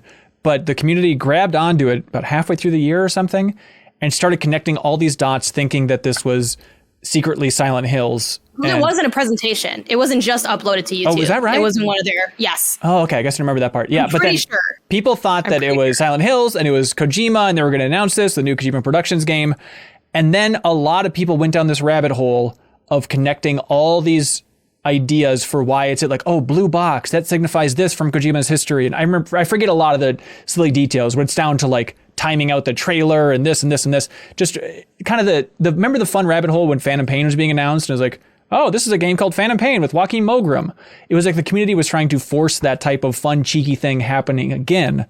And the developers for this game were then at first a little bit cagey, and then the developer came out and insisted, no, this actually isn't a Kojima thing, but the community kept running with it and they kept teasing it. And that's basically it. It's kind of just a conspiracy theory run amok. But then it got to the point where like, Jason Schreier was never like, I 100% believe this, but he was like writing stories about it and tweeting about it like, this could be a Kojima thing, so it really elevated up to a ridiculous degree, and now it's just petered out. And the big thing is that like whoever does the social media for like Blue Box was like, we just want to be clear that like this is all just conspiracies. But then like literally a day or two later, they're like, our game starts with an S and the second word starts with an H. And it's like, yo, you doing this to yourself? Like, what's going on with this? And then they had like the thing I mentioned earlier where to watch their trailer. They like really tried to hype their trailer, but they're like, you have to install something on your PlayStation. They also delayed the trailer release like 2 times. Yeah. And then even though they're like, you have to download it, it's the only way to watch it because we're going to do it in engine. It's going to be really high fidelity. They then posted that same video on Twitter and it was like 10 seconds of like a floorboard in someone's shoe. And the reason people were losing their minds is they're like, because they were teasing about this app download. And it's like, it was the technically, I forget the exact wording, something like the app first. Was really big too. Yeah, it was this huge app, and it was like the first time PlayStation ever like promoted to download an app like this. So it's like, okay, it must be something, and people downloaded it. Yeah, and it was just the stupid trailer of a footstep in this woods. So, that's pretty dumb. It's dumb for me. I think it's the Mario voice cast and Abandoned. But you personally really like the Mario voice cast. I do. I remember you bringing it up multiple times after the announcement. That's right. And that's right when you started. And still on the podcast, you were trying to be as polite as you can, telling me to shut up about this voice cast stuff. We haven't even seen, this is like, the Mario voice cast has potential to get dumber because we haven't seen the plot of this live action Mario movie yet. Yeah, I know. It's under potential to get dumber. Okay, well. Some things leaked. This could get worse. I think that is not in my top 2 here. I think it could win something. Yeah. I just don't think we have the perfect category fit for it. What is your top 2, Leo? Music and Life is Strange and Ubisoft Quartz. Okay. Kyle, what's your top 2? Ubisoft. No, I'm sorry, not Ubisoft. No Music in Life is Strange and Chris Pratt is. Okay, hang on. Let me look. This is no binding thing, but I think it's interesting to see. Okay, Jeffem, what's your top 2? No Music.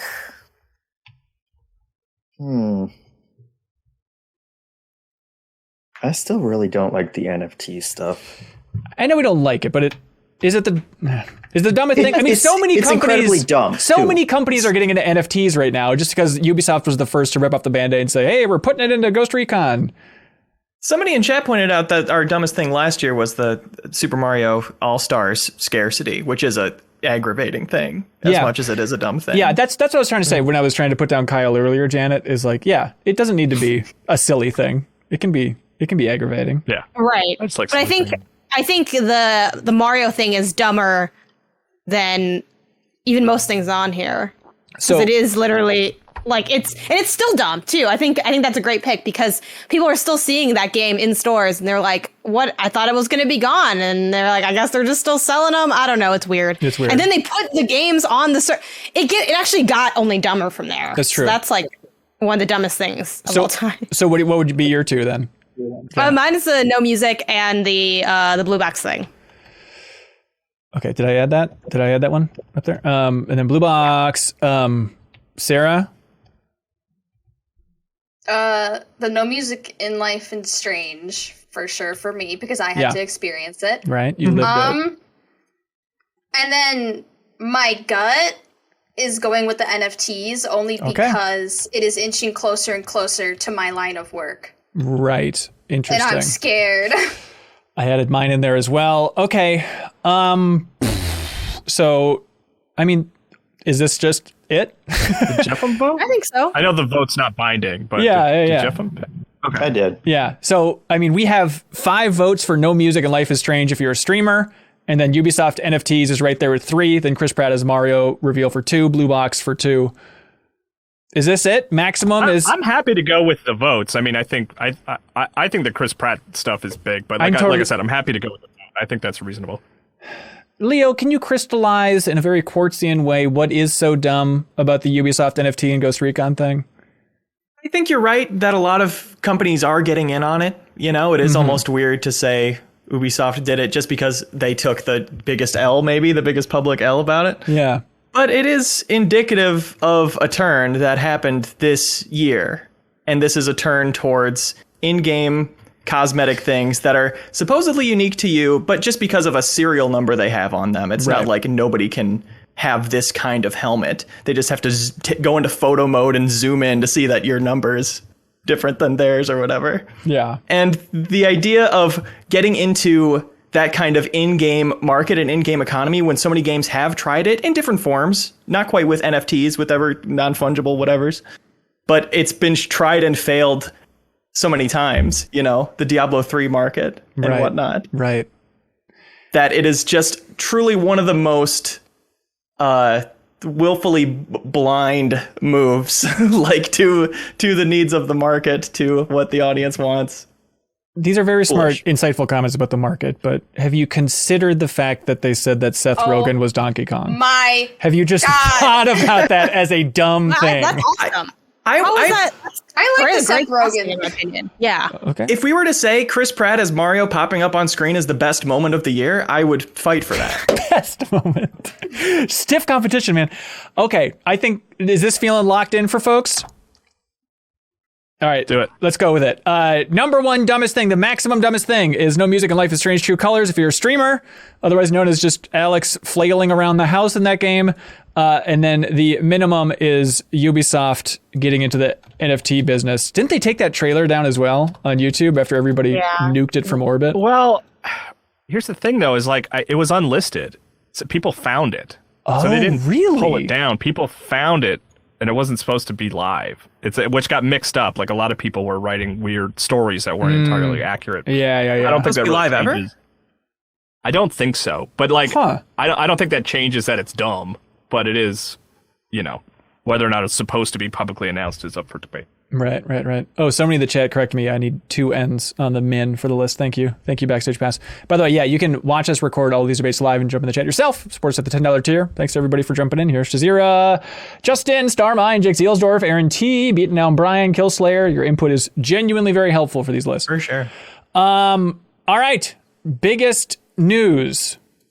Somebody jumped the gun on there and wrote suspicions confirmed. Activision sucks. How do you phrase this? What's the best way to legally or? Every time I thought that they hit rock bottom, they pulled out a shovel, and I was like, "Are you kidding me?" Right. Yeah. Every time I thought, I was like, "This has to be the worst. Like, this is bad." And then they were like, actually, no, it actually is much worse. Yeah. Right. You would say Activision Blizzard abuse exposed 20 times. Right. Would be out. Yeah. Like, how do we phrase that? Yeah, is the question. Or even just Activision allegations continue to snowball, because I think that kind of speaks to a little bit of Sarah's comment of and then it kept going, and then it kept going, and then there was more, and there's just a million articles on this. Yes. For good reason. That's awesome. And there's so much of it. There was California, the announcement that California was suing Activision. If you're looking for the news story headline, that's the real central point there. So this one we haven't talked about too much, but I think Chris Pratt being cast as Mario is pretty big deal. That was pretty big news. I think it's the entire cast. Didn't Twitter go down also in the middle of that? I actually I paused mid engagement just to talk about this. Yeah. Okay, maybe that's not on there. On the Blizzard front, it's I don't think it's going on the list, but Vicarious Visions being folded into Blizzard happened this year, which is a pretty big deal after that was a bummer. After they kicked so much ass on Tony Hawk Pro Skater remake, and then it's and now you're making Diablo stuff. Congratulations, everybody. Jeff Kaplan leaving Blizzard, also a big deal, but there's only so much Blizzard you can put on here. I think there's a lot of stuff we could add to this list, and I think any other year that'd be, we can still do it. I'm down to just reflect on the year for the sake of reflecting on the news. But I don't think anything is even close to Activision Blizzard's abuse and allegations and lawsuits and that whole chunk. Yeah. It's not even the second biggest story is 8 million stories down. Okay. Well, let's not to get ahead of ourselves, but that's probably going to be our max. Hang on. Hold the phone, everybody. We have a contender. Ladies and gentlemen, what's on that list? Idris Elba's Knuckles in the new Sonic the Hedgehog movie. Biggest news. I think also, and then when he said that he wasn't going to make Knuckles sexy, and then immediately messed that up. Yes. And then everyone was like, I thought he wasn't going to be sexy. And I made that joke in my house, and then 8 people made that joke on Twitter, and then 5 people wrote articles on that joke. But honestly, what are you supposed to do if you're Idris Elba? It's supposed to be I'm going to make this the sexiest freaking thing you've ever heard. And then you hear it, and it's it's just your voice. Of course. Right. You're right. He was forced to. He's back into a corner. Let's see. Google Stadia shutting down internal development. Yeah. Which, by the way, that we didn't talk about it in the story where Epic bought Harmonix, but I hope whatever Harmonix was making for Google Stadia, I hope that gets out there in some way. I just want to see what their vision for a Stadia project would have looked like. But yeah. I don't think Google shutting down something it's doing is gonna hang though. Yeah, I feel like that's a guaranteed once per year. Yeah. Was last year did Epic versus Apple, or did that bleed over into this year? It started last year and then it concluded this year. But yeah, I feel like it concluded with a fart. Like it was just like nothing. Like no one won. The consumers didn't benefit in any way. No one understood what the verdict meant. Well, then I mean, outside of like Shannon learn law. Yeah, it's like Shannon Lau in the Washington Post did a great job covering that. Like she might be the only person who truly understood what was going on there.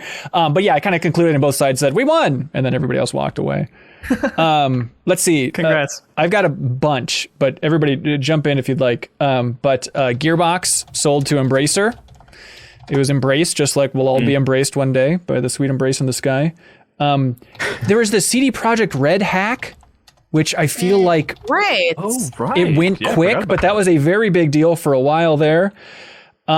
This one's a hot one. 6 Days in Fallujah was picked back up and developed by the Golem team.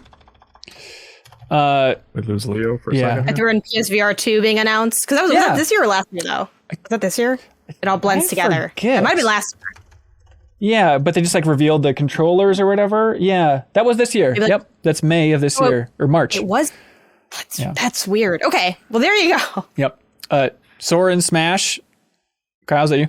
I like that. No, but I think it's worth adding to discuss. Yeah. I was thinking best moment for that, but do we like it for biggest news? I think. I brought it up for best thing, best moment. Okay, these are all confusing. There's different things. I don't know. Wait, what is? Let me see. Best moment. It feels more like news. Okay, I think it has a better chance in biggest news. Yeah, you're right. Yeah. You're right. Okay. Let's see. I mean, stuff like EA cancels Anthem next. Sony closes the Japanese studio. Like those were big. Epic buys the Fall Sony Guys bought, studio. like, 3 studios this year, right? Housemarque and Bluepoint. Yeah. Like those two, are big. I think that's worth putting on. Somebody there, that does PC ports, and then somebody that does assistance on God of War was the last one.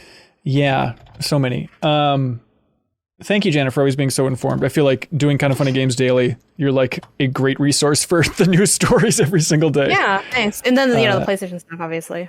I love you. It's what's that this year? G4 coming back is just still so strange to me. Yeah. They might have announced that last year, though. Yeah. I honestly still don't really understand what that is. Is it just, it's a channel? Like I have to buy cable to watch? I see a lot of clips on YouTube. That's how I see G4 stuff now. Right. You can watch the shows on YouTube, I think, still. X-Play and Attack the Show. Who's our little Dread boy here? Delayed. Yeah. I wrote it. People have been saying it in the comments. It's very true. The fact that Metroid Dread was announced and released? Yeah. It was crazy. Yeah, that was fun. That's cool. Yeah. Let's see. This is pretty insidery, but Vinny, Alex, and Brad leaving Giant Bomb. I know it's not the typical thing, but for me, that was probably one of the biggest holy F moments of the year.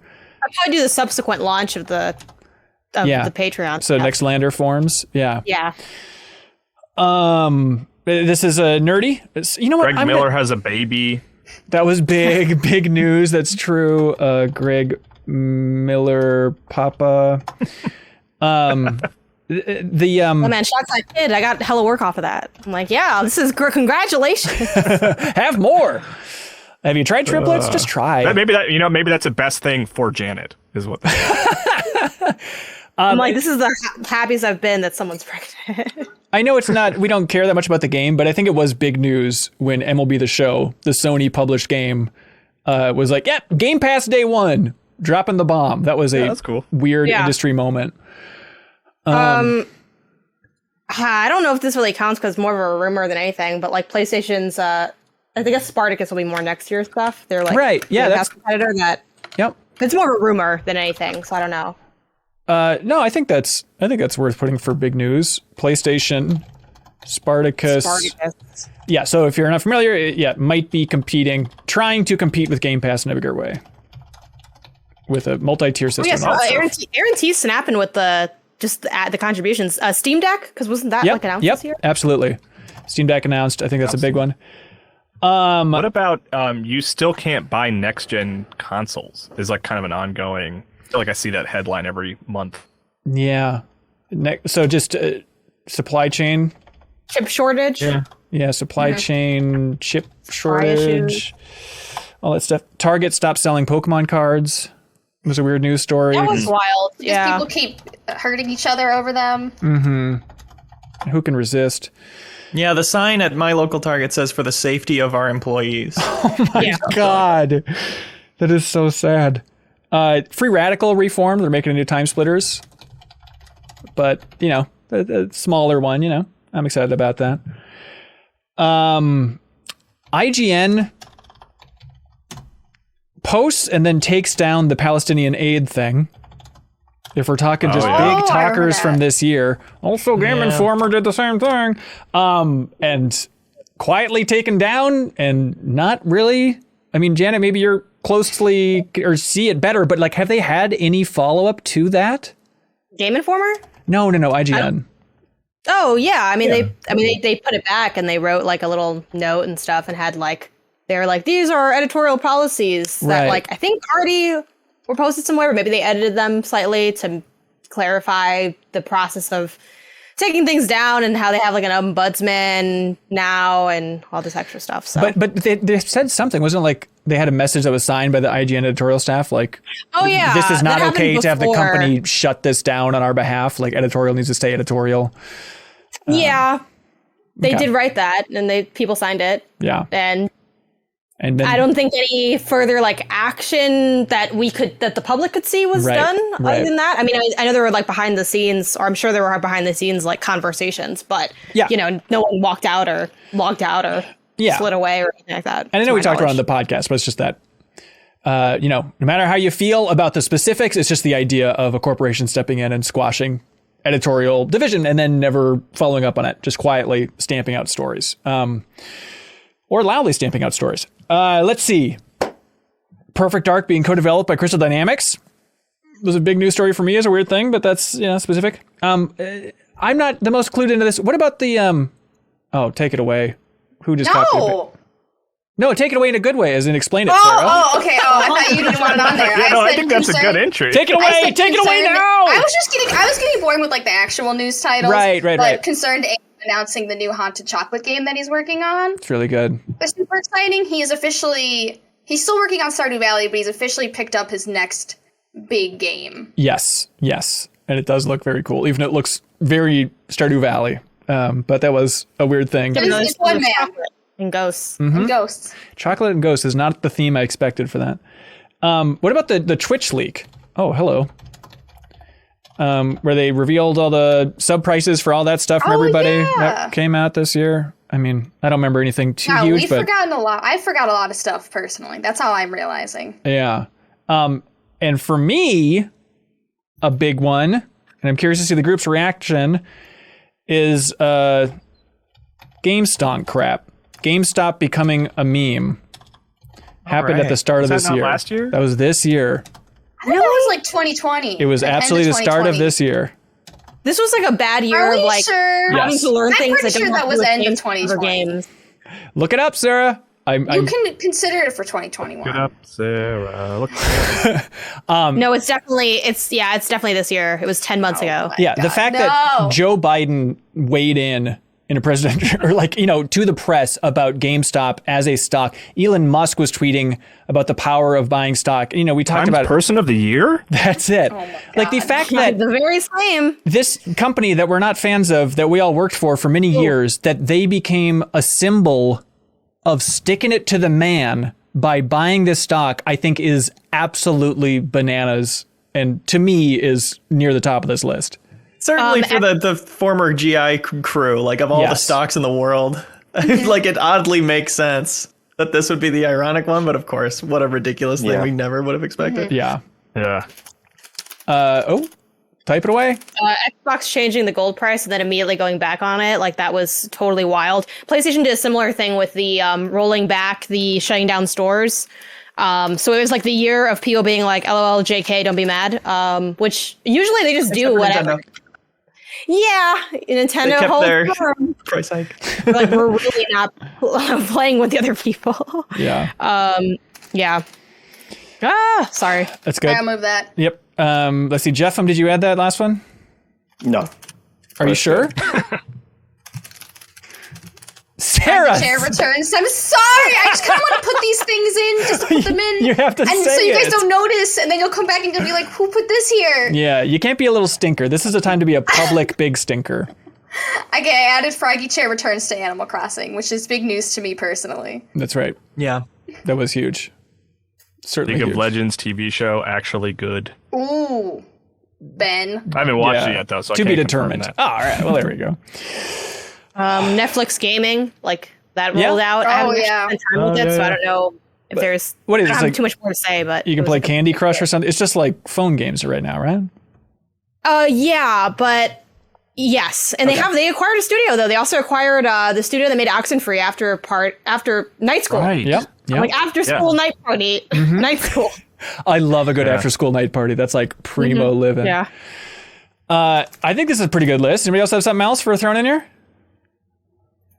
All right, we got for the biggest news list for 2021, Activision Blizzard abuse snowballs, Idris Elba as Knuckles, Google Stadia is shutting down internal development, Epic versus Apple conclusion, Gearbox sold to Embracer, CD Projekt Red hack, 6 Days in Fallujah revived, PSVR 2 announced, Sora and Smash, Sony buys Bluepoint and Mediatonic and more, Nextlander forms, Greg Miller is a papa, MLB The Show on Game Pass, Metroid Dread announced, released, ignored by Jeffem, PlayStation Spartacus leaked, Steam Deck announced, supply chain / chip shortages.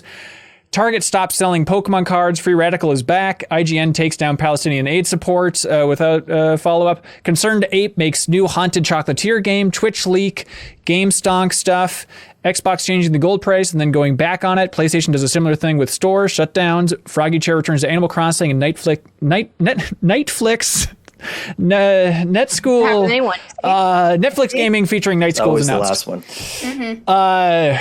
All right. In my mind, yeah, Activision is on it. It's up here. There's no way that's not making it. It's the number one. Yeah. Yeah. I think you're totally right. Kyle, what do you like for something being up there? I mean, number 2 for me would be GameStonk. Same here. Like, I didn't even realize that was this year, but Yeah. that's huge to me. Absolutely bananas. Like this is, I think, what I look for in a biggest news thing is opening the browser, seeing a headline, and just going, what? And I could not imagine a bigger example of that this year than GameStop. I mean, also, I'm getting, hearing from family members that I hadn't heard from in a while, being like, what's up with that GameStop stuff? You still work there. Absolutely. Yeah. Everybody texted. I had multiple people text me about like, yeah, you still got stock in GameStop. I'm like, no, I never did. Granted, I then did, and I made $70 and then cashed out immediately, and I can take that to my grave. But Game Pass. What's that? Just get Game Pass. That's right. Yeah. It's a good use for it. Yeah, that's certainly up there for me. Sarah, what do you like? I agree. The Activision Blizzard and the GameStop stuff are probably Yeah. the biggest thing. Not the funnest things, which is Definitely not. Yeah, not particularly. Froggy Chair and Animal Crossing, but this is not the funnest things category. Right, so. right. That's for the 210s list next week. Janet, what do you think? I'm in the same boat. I think those are Yeah. the biggest stories. Glancing at the list, the other reason I think that is because everything else is, for the most part, like leaks, hacks, or small industry moments. I mean, they're big deals to the studios involved for sure, like acquisitions and closures, but it's pretty run-of-the-mill for like, yeah, people acquire things and people shut down things, right. but these two kind of stand out to me. I do think, I mean, it's not a great headline, like pinpoint headline, but I do think when you look back at 2021, hopefully when you look back, that the supply chain stuff is going to be a pretty big deal. And that one, the headline is PS5 in stock at Best Buy right now. Go buy it. And Never I saw mind, that it's one gone. about 1,000 times. Yeah. Right. I think too, like, to acknowledge the scarcity stuff that has cut across like all of gaming in a really unique way. Like, there's not a lot of things that affect everybody in that way, where we have like, it's PS5, it's Series X, it's Nintendo stuff to a degree. It is like why the Playdate hasn't come out yet. It's why Steam Deck is struggling. It's why you PC probably graphics cards. Yeah, PC graphics cards. I can't get into my Final Fantasy 14 because of the queue being too long because there's not enough servers. Right. It's such a weird idea. It's literally touched like everyone. Yeah. It is such a weird way. Yeah, I know. I was just thinking about like, oh, maybe it's time to upgrade my graphics card. And then it's just this realization of like, oh, no, you just can't do that right now. You can't do that for probably a couple of years. It's something new for some very spoiled Americans, I think. Yeah, I think this seems about right. The Activision Blizzard stuff, we talked about it with the Keighley and the Game Awards, but I do think it was so weird how that whole story unfolded. We're starting out, it was so much, oh, Blizzard, tisk, look at Blizzard, look at these stories about Blizzard. And then it evolved into, oh, Activision, look at all these stories about Activision. I think it's important to keep zooming out. It is not like stuff is only happening at Activision. This is happening in, I would certainly imagine, every video game publisher out there. It's just they are under the microscope right now. So I feel like the way even Activision, they tried to like quarantine it to just being Blizzard.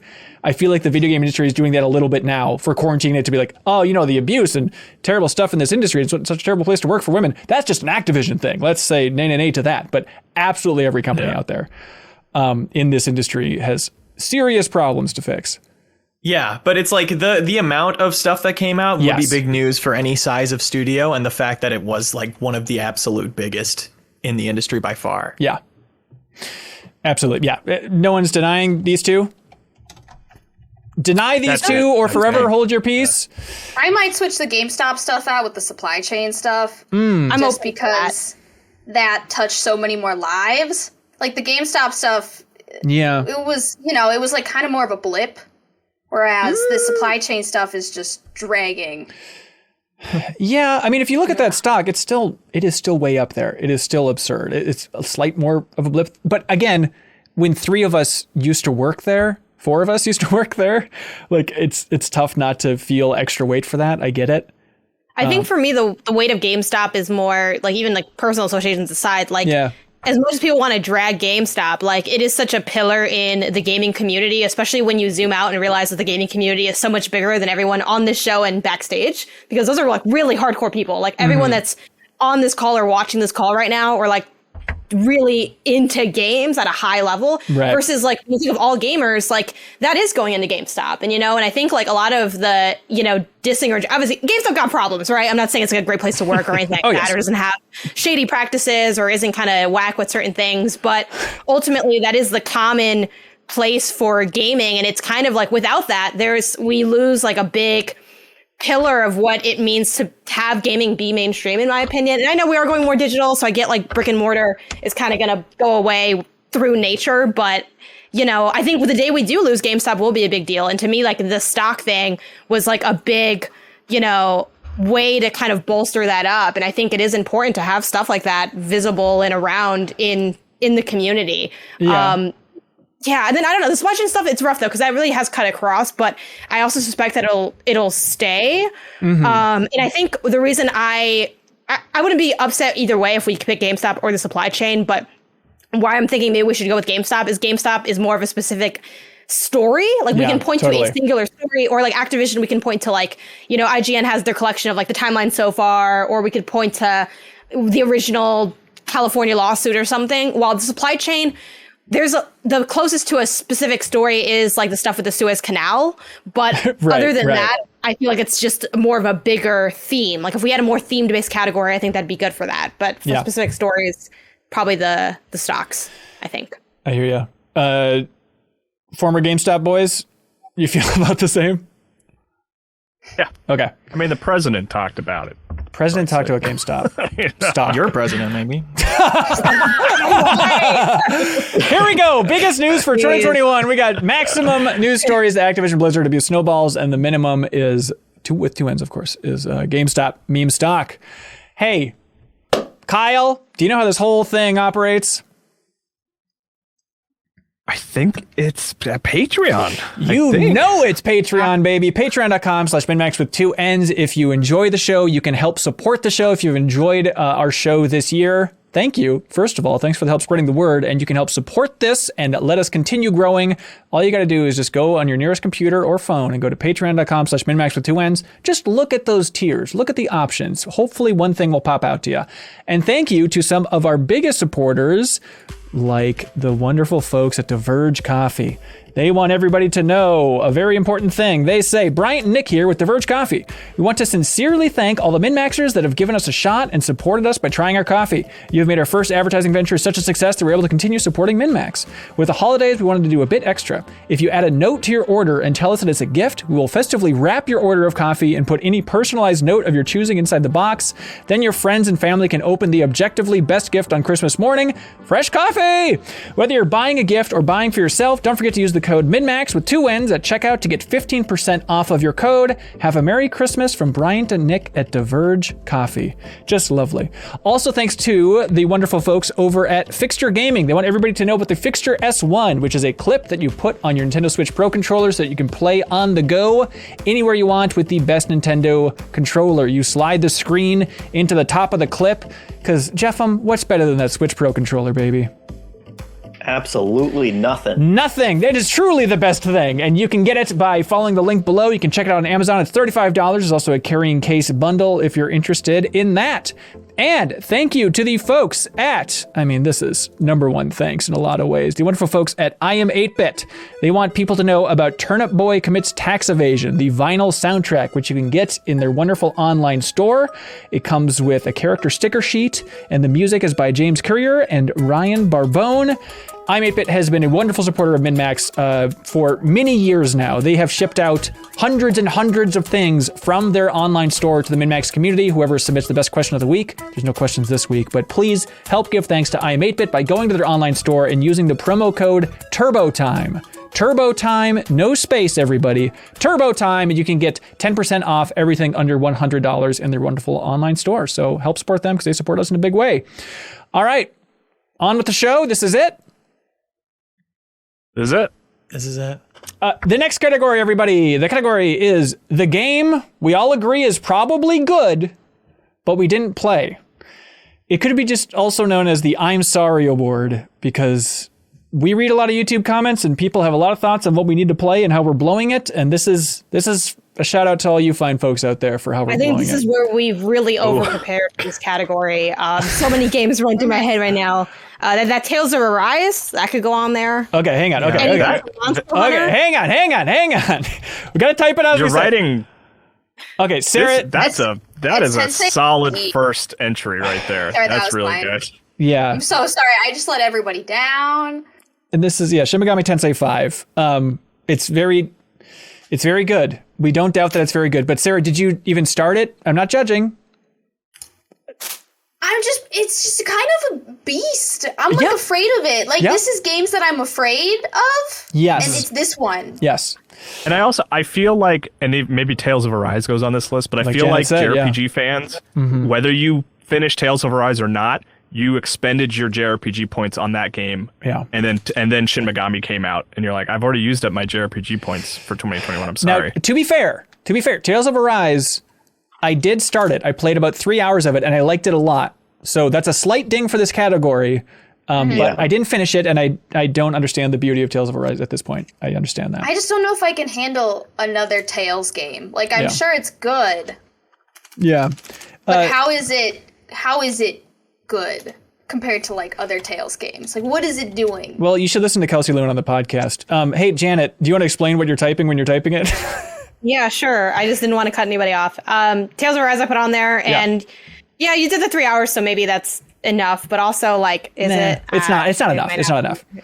Monster Hunter Rise. I was like, I don't know how to play this game, and I'm not going to learn.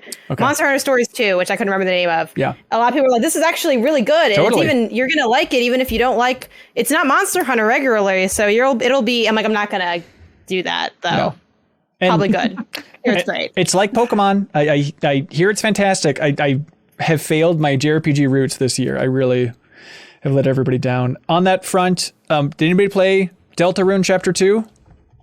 No, but that's not even a full game. Okay, all right, noted. But on the list, it's gonna be some people's game of the year. Yeah, I think so. I was planning on playing it next week, actually. Oh, okay. For what it's worth, I just added Shovel Knight Pocket Dungeon. Yes, which that kind of goes on because it came out 2 days ago. Mm-hmm. Yeah.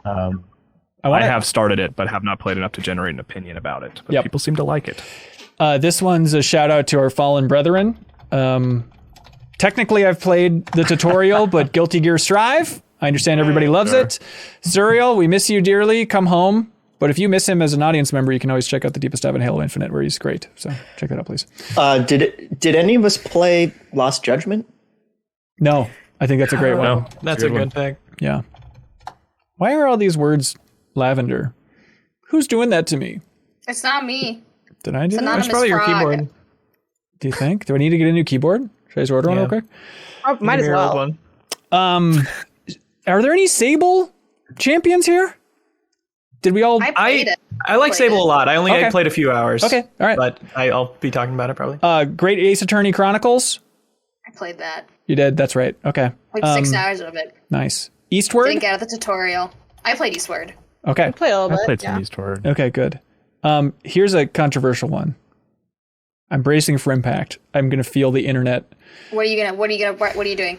Sarah. What are you doing? I feel like this is gonna hurt me personally. What are you No, doing? you're the What are you best. You're the best out of all of us. Are you writing Echoes of the Eye? No, Are you writing I'm Outer not gonna write Echoes of the Eye. Does Inscription belong on this list? Like Janet, did you finish Inscription? Did anybody finish Inscription? Define finish. I didn't finish it, but I tried. I'll try to be brief. I played it again yesterday. Yeah. I'm like, I'm gonna rock this whole thing until credits roll. Like, it's gonna. Nope, not for me. It's not for me Not either. a me. I thought it could be. I was like, even though I don't like card games, I like Inscription. Yeah. That was a lie that I didn't know I was telling. And if you heard that, don't go there. Yeah. You don't need to be there. It's not the entry point I thought it would be. Sure. Yeah, I feel the same way. Talking about Inscription now, I feel guilty Yes. for how I talked about it being earlier How you on. I was like, misled people. yeah, Yeah. if you're not into deck builders, you can still get into this. And I think the early part of the game you can, and then it kind of becomes, oh, this is the most deck builder I've ever builder. Really? Yeah. Yeah, Yeah. and that's when So- I fell off of it. I mean, so the yeah, fact- it's like I played a few That's the hours, same but point. there's a lot that I don't even. That seems have like any it's sense of what happens. disqualified. I think it's disqualified, but it is a heads up disclaimer. This group is not Gaga over Inscription when I realize that half the internet's Gaga over Inscription. But okay. This seems like a good list to me. People are saying Oh, how Griftlands. about Call of Duty Vanguard? Do we all agree it's probably good? I don't agree. I'm sure it's mean- fine. I heard it was fine. I heard it was just as good as any other campaign. Yeah. Maybe a little bit better, but not Okay. rapidly. How about Darkest Dungeon 2? Early access, but that's interesting. Yeah. Okay.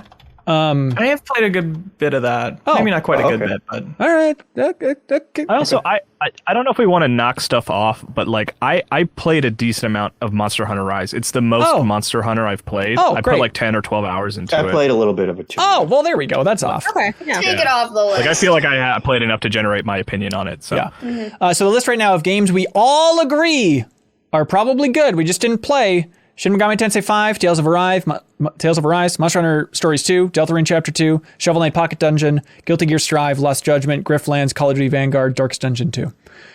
I didn't even notice Griftlands. I've played a ton of that. Oh, okay, I didn't sorry. even think about it though for this year. Yeah, the community suggested it. Yeah, write that one down for next week, Leo. Yeah, very well. Oh, Pray to the Gods came out a few days ago too. Do we all agree? Is it good? I mean, it's Oh, okay. All right. Shadow of the Colossus. It is Shadow of the Right. Colossus. Now I feel like it's definitely not good. I don't like Shadow of the Colossus. Janet, Get out of here. Get out of It's here. dusty. saying that It's type of thing is dusty. optional. You don't have to go out of your way to bash this beloved And then they game. remade it and it was still dusty. And then they remade it again and it was still dusty. Get off the And call! I was in, like the desert, That is but outrageous. We don't need to do So this, Janet. We have boring, enough to like, debate about. We don't need to do it. slowly climbing up the thing. I Janet, Not you the don't place. need to do Not it. the place. Don't need to do it. Don't do this. Don't take these hits. like, should I care that they're call? Like, I don't know. It just doesn't. It's not doing Damn it. it. Hey, look, Boyfriend Go off Dungeon. your Boyfriend dick. Dungeon's Stop. on the list. Boyfriend Dungeon's on the list. That's a great call. Great call, whoever added Boyfriend that. Dungeon. I did play some of that. I also don't think it's that wavy either. All right. Like, Okay. Oh, Okay. the dungeon stuff wasn't that good, and the boyfriend stuff was also just okay. Like, personally, I take Janet. I've been saying that on for years. I think this not in a list. boyfriend dungeon. I think this list for the top two for me are Shin Megami Tensei 5 and Guilty Gear Strive. But Honestly, No. I would say Shin Megami and Lost Judgment. That's what I would say too. Lost Judgment is high up there. Me looking at this list, I think the one I'm missing out the most by not playing is Deltarune Chapter 2. I also agree with that. but I do intend to play it. That just one, not this year. You're right, though. Janet's right. Like, it has like that. I don't think we can feel like guilty about it because it's just an episodic entry. You know, it's like we're all planning on playing it eventually. They're also putting out the rest altogether. Like, right. Like Toby Fox is like, the next time I drop something, it's going to be everything. I mean, he was just like, I only dropped this because y'all are sad in the pandemic, which is like the most subtle, highest flex. Like, I'm gonna bless you with my art because some of y'all look depressed on the internet. Like, it was kind of wild. I get that for sure. We're planning on playing it. Whereas but everything else here, we're not planning on playing, if we're being honest with ourselves. Well, Shovel Knight. Yeah, Shovel Knight. Yep, it's true. I meant to play it this morning, actually. Yeah, but that's also like, that's just a product of it coming out too late, and for that, at that point, we should just consider it next year because it's beyond when we can talk about it. If Kyle, that's not like I slept on this for months and months and months. Yeah. I agree with you halfway, Jeff. In that, like, I do plan on playing more of it with the intention to discuss it this week. But I like your reasoning of like, just because it just came out isn't a good enough reason for it to be here. Yeah. It's about sleeping on games, not I didn't have enough time. And partially admitting you'll never play it. I wouldn't mind if this category was called, but we'll never play. Yeah. I think Shovel Knight and Pray to the Gods go off for that reason, because like I do want to play both of those. So. Sure. Here's the thing. Guilty Gear Strive. I have no doubt in my heart and soul that it has a much higher Metacritic than Lost Judgment. Now, how much that matters for this category, how much better it is of a game than Lost Judgment, like I think fighting game fans like Surreal, if we're channeling the beloved spirit of Surreal, like he loves that game, whereas people that like Lost Judgment like it, but in the history of Yakuza, I don't think it's nearing the top third from everything I've heard about it. I mean, it's an 82% on Metacritic. Okay, that's higher than I thought. My thing is like, we just don't have a fighting game person here, and it's we're not sleeping on Guilty Gear Strive, for any other reason than we don't really, none of us play fighting games, so I don't particularly feel bad about that. In the same way that we all lost our minds over the last Yakuza game that came out was it last year? Yep. And I'm sure we'd all love to play another Yakuza game, but none of us made time for it. None of us got to it. I think you're right. Half of us are probably burnt out on it and just not ready to play another huge Yakuza game. I think that's right. I think this category is strongest with that feeling of guilt. And I think there is more guilt about Lost Judgment than Guilty Gear Strive, despite the name. Right? Yeah. Yeah. For me. Yeah, that's how I feel, yeah. All right. Is the maximum on this list Shin Megami Tensei 5 and the minimum Lost Judgment? I don't know what one thing about Shin Megami Tensei 5. Is there a reason that like, and this is not like, I didn't play these games, that's why they're on the list, but that Shin Megami Tensei is like over Tales of Arise? Is it a consensus in the community that is a better game within that genre? The Metacritics are very similar. I feel like I know a lot of people that started Tales of Arise. Yes. Is the thing. Even in this room. And I started it, yeah. That's a small thing against it, but... also, I think I almost feel like it would be flipped if Shin Megami had come out first. I think Tales of Arise would be on the list. I think everyone just used their JRPG energy. To be fair, I feel like we had a good conversation with Kelsey Lewin about Tales of Arise on this podcast. And Janet, you've been noting for a long time that there have been a lot of comments about, what are you idiots doing? Why aren't you talking about Shin Megami Tensei 5? And I feel like that's a factor for the category, right? What are you idiots doing? I mean, I feel like they're both the same difference, which I know is going to offend like a lot of different people. Yep. But like I think they both like are, because of the genre similarities. Like I'm not married to either. I just want to know that we had a reason for putting one above the other. I think those are my small reasons for putting Tales of Arise down there. I also feel like because Persona has become such a mainstream game now, but like Shin Megami is not, because Persona is a Shin Megami spin-off. And it's weird that even with all the success of Persona, Shin Megami's not like breaking through. I don't know. That makes it feel like it belongs more to me. Yeah. That's a good point. Okay. All right. Maximum for the game we all agree is probably good, but we didn't play. Shin Megami Tensei 5. We understand it's great. We're happy everybody loves it. Bianca Reichert, you can stop texting me about it. I understand it's great. The minimum is Lost Judgment. Here we go, everybody. All right. Now this is getting scary. Now this is where, hey, this is where we have to take off the kid gloves. This is the real frickin' deal. Down to best character. Best character of 2021. Who wants to lob one up there? I know we were talking about Inscription. Oh, yeah. Oh, sorry. What's happening? Sorry. Jinx. We were just talking about Inscription in the context of not having finished it. But Right. I know enough to know that the antagonist you're up against when you start that game, Leshy is his name, is a wonderful character. And he kind of plays all of the bosses you come up against and all the other Right. figures you bump into and puts on these different masks and has these different personalities for him. Definitely a standout for me this year. Okay. So he's the guy across the table in the very beginning? Yeah. Okay. Yeah. What is Mothman? Who's doing this? Right. So I don't know what his official name is, but you know that Janet played the medium. Troy You know Baker. the bad guy in the What a medium? performance. Yeah, the guy who the moth that yells "in me" over and over again. And It's like weirdly sexual, not sexual. Like, I want to wear your skin. Also, I'm really tall. Also, this is mandatory stealth, but the stealth is poorly designed. Huh. An iconic That moment. I in smell game history. you. I smell you. Okay. I want to crawl into your flesh. So Mothman's butt is on the list. Okay. Sounds like a really compelling character. Now someone else has been typing, so someone else better be talking. I'm ready to talk about mine. I haven't written it yet. Baby's cool. Well, hang on, don't type it out yet. Yeah, who typed the baby? That was me. I think they played a starring role in that game. Okay, I think In that's Resident Evil solid. Village.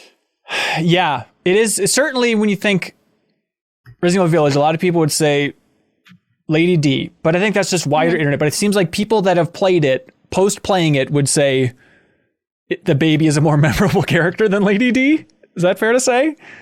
I mean, there's like even them some both. post-credit stuff there, I suppose. Yeah. Right?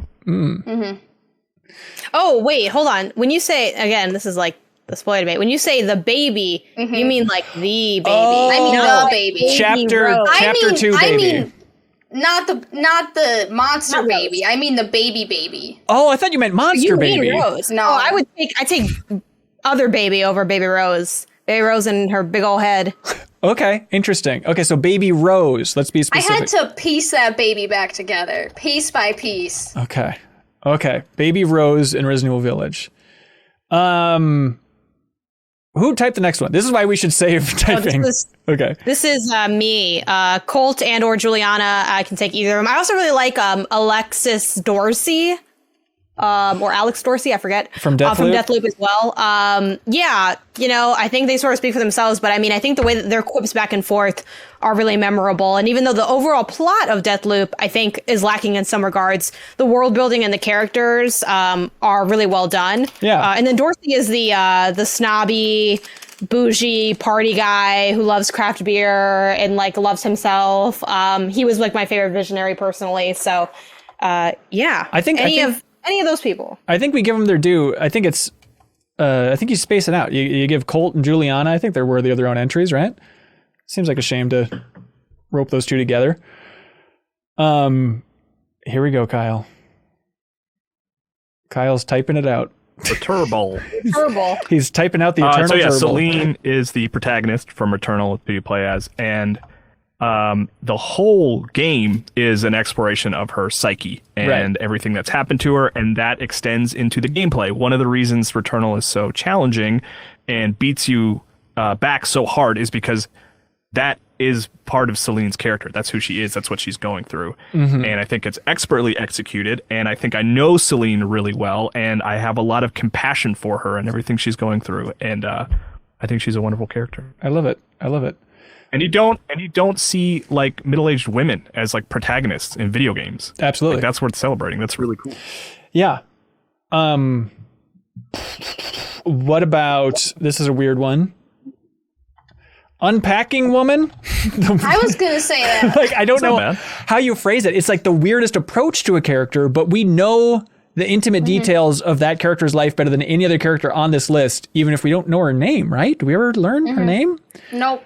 Okay, so an oddball, but it kind of celebrates what makes unpacking interesting just as a narrative. Because if you don't know, the whole point of the game is you're unpacking her belongings into all of her houses throughout her life. I think though, at the risk of getting ahead of ourselves because we're not really knocking things down, I would argue the way that the writing or the story, the narrative design of that game is what's shining, not the character. Yep, it's the way that you learn who that character is. Like, I don't think you're going to look back and be like, I loved Unpacking Woman. Yes, you're right. I think you'll look back and say, I love the narrative design of this game and the way that they showed character through objects. Yes, I think you're totally right. I have added Jackie Wells from Cyberpunk 2077 to this list. I love Certainly the thing that stayed with me the most since playing that game all those years ago was Jackie Wells and the ways you interacted with him throughout that whole campaign, throughout his whole story. Yeah. Now, if you're not a historian, you might recall last year for the 210s on the MinnMax show, we were debating whether we can include Cyberpunk 2077. And I said, yes, for the love of God, include it now, because we're never going to remember anything about 2077 next year. And I was shot down. And so, look, love it or love it, this year, Cyberpunk is a contender for all this stuff. Just keep that in mind. So Jackie Wells, great addition. Leo, I love it. I love that you did that. Thank you. This one was on earlier during, if I couldn't tell if it was a joke phase or not, but sincerely, I think Samus Aran belongs on this list this year. Yeah, I wrote that earlier with sincerity. I like who she is a lot in that game. And just to think, now Leo, I will not have you screen. To think of like one of gaming's biggest icons that's been done dirty narratively for 20 years finally gets this entry where not only is every cutscene in that game and every moment just saying, hell yes, this character is so badass. It's basically what's great about that moment in Empire Strikes Back, just to get really nerdy, where they open the door and then Vader's standing there and Han Solo just immediately starts shooting him, just like that zero hesitation, complete badass, like, bah! It's that moment throughout the entire game for Samus in Metroid. It's like, it's so nice to see Nintendo and Mercury Steam nail that character once and for all. Like, this is finally the badass bounty hunter that we've always wanted. And I was going to say it's the most personal depiction of her story, but I guess that's Other M, and I guess we won't get too much into that. But yeah, I absolutely love her. And like, there's so many cutscenes in that game where it's just a close-up of her visor, and I love it. I just soak it in. Compared to a character that I should be more nostalgic about, which is Master Chief, because I'm not really a big Metroid guy, but like every close-up of Master Chief's visor, it's like, okay, fine, whatever. But like every solitary shot of Samus and just her studying her environment with that visor is so sweet. I think this is a good year to give her due. People are continue typing. All right, this is you, Sarah, for next one. Oh, mine is the prisoner from Outer Wilds, Echoes of the Eye. Okay, should we save specifics, or is it a spoiler, or what I mean, it's like just putting that out there is a spoiler, but one of my favorite characters. Okay, I have a feeling we'll be talking more about that a little bit later. Can you shed any light into why without spoiling anything? No. I think we it's might, Outer Wilds. If you want to Outer really Wilds. push for it for winner, I would love to just flip the spoiler tag on. It doesn't need to be a winner. I just need to say my piece. All right. And your piece is just putting it on the list? Mm-hmm. Okay. Janet, did you add that? I get it. Sometimes you just got to mention something, make sure it was brought up. You know? Yeah. I went with Alex, Life is Strange True Colors. Yeah. I mean, I think that game has incredible writing and character building. And I think the way that we learn about who she is and who she's been and how she got here is incredibly well constructed. That's the short of it. Great character. I completely agree. I think the performance is fantastic. Oh, interesting. What is this coming in? I'm writing down Republic's Rider from Riders Republic. There's it looks like a player, but it's named Republic's Rider, and people are constantly like, I see this guy named Republic's Rider in my server. Who is he? He just stands at the default spawn with 0 stars and never does anything. He's always there. Nobody knows what's going on with him. He's in everybody's game? People see him all the time. I've seen him multiple times. It's just a default NPC or something that gets put in by accident as a real person. That's badass. Hang on. I cried. I'm just going to move him directly above the prisoner from Outer Wilds. Okay, cool. It's the same guy. Oh my God. I'm going to go with Psychonauts 2.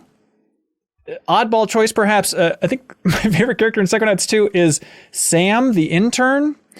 If you all played Psychonauts 2, she's the one that is cooking pancakes with the animals. She can talk to animals, and she's just super bossy and constantly screaming at them, and they're terrified of her, and she's like putting dirt in the pancakes. Like, I think that sequence is the funniest sequence from Psychonauts 2. And then also there's that scene where she's tapping on the aquarium, and Raz walks up to her, And he's like, hey, I don't think you're supposed to tap on the glass. And she's like, no. The point with fish is you're supposed to tap on the glass to keep their heart rates up. And then it cuts to the fish in the aquarium and they're all just like terrified, just shook. I think she's the funniest character in that game. So, okay, just to give her due. Let's see. Algae Rhythm from Space Jam New Legacy. No, we don't have to put Algae on there. No explanation required. Yep. In the joke category, there's a character in WarioWare, Get It Together, who's at the very end. I don't know if you count this as a spoiler. Named Supreme Developer. And they're like, oh, it's Supreme Developer. What are you doing here? And it's just WarioWare, or it's Wario as God. It's just one of those little moments that's enough to be like, this is truly one of the weirdest things I've seen from a very weird series, is now it's just Wario as the Christian God, and his name is Supreme Developer, but that's it. Gamora, I really like in Guardians of the Galaxy. I don't think that one's enough tough to put on the list. I mean, they're totally original characters, but they are established characters, like, which makes me pause a little. But you know, if they're a good character, they're a good character. Yeah. All right. You're right. Let's put her down. All right. Any other entries? Yeah. There's stuff. It's tough with some people to figure out, is this moment or character? Oh, yes. Sarah, you have the floor. Yeah, mine is, there's a lot of really good characters in Final Fantasy XIV, Endwalker, I just want to say. Right. But there's just one NPC that's an elephant.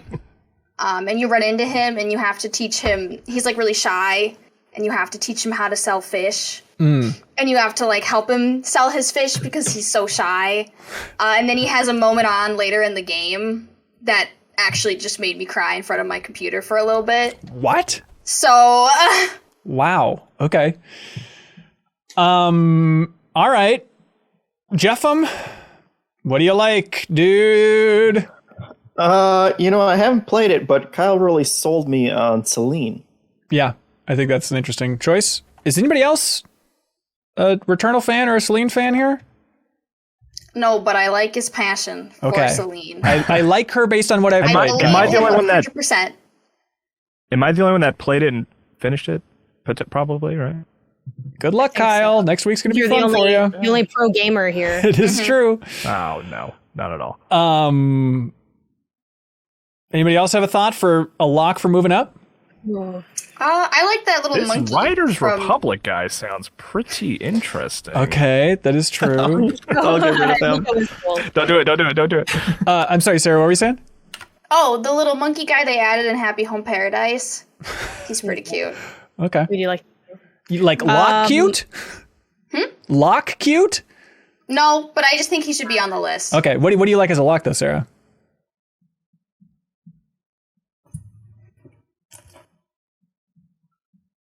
I don't know. For the audio listeners, she's pulling her own eyes out. She's so horrified. Just shrugging. Yeah. All right, what are you thinking, Janet? I think some locks. Oh man, this is difficult. Cause I'm like, stop with Chris Pratt. Oh, sorry. I really want to say Samus, but then it's like when I really think, I feel like that's a little bit of like historical bias of just liking her and like wanting her to be good. And I think this was the best she's been. But I have to ask myself, if this wasn't Samus and this was Space Woman number 8, would I have felt like she was one of the best characters of the year? And I'm not sure that I would.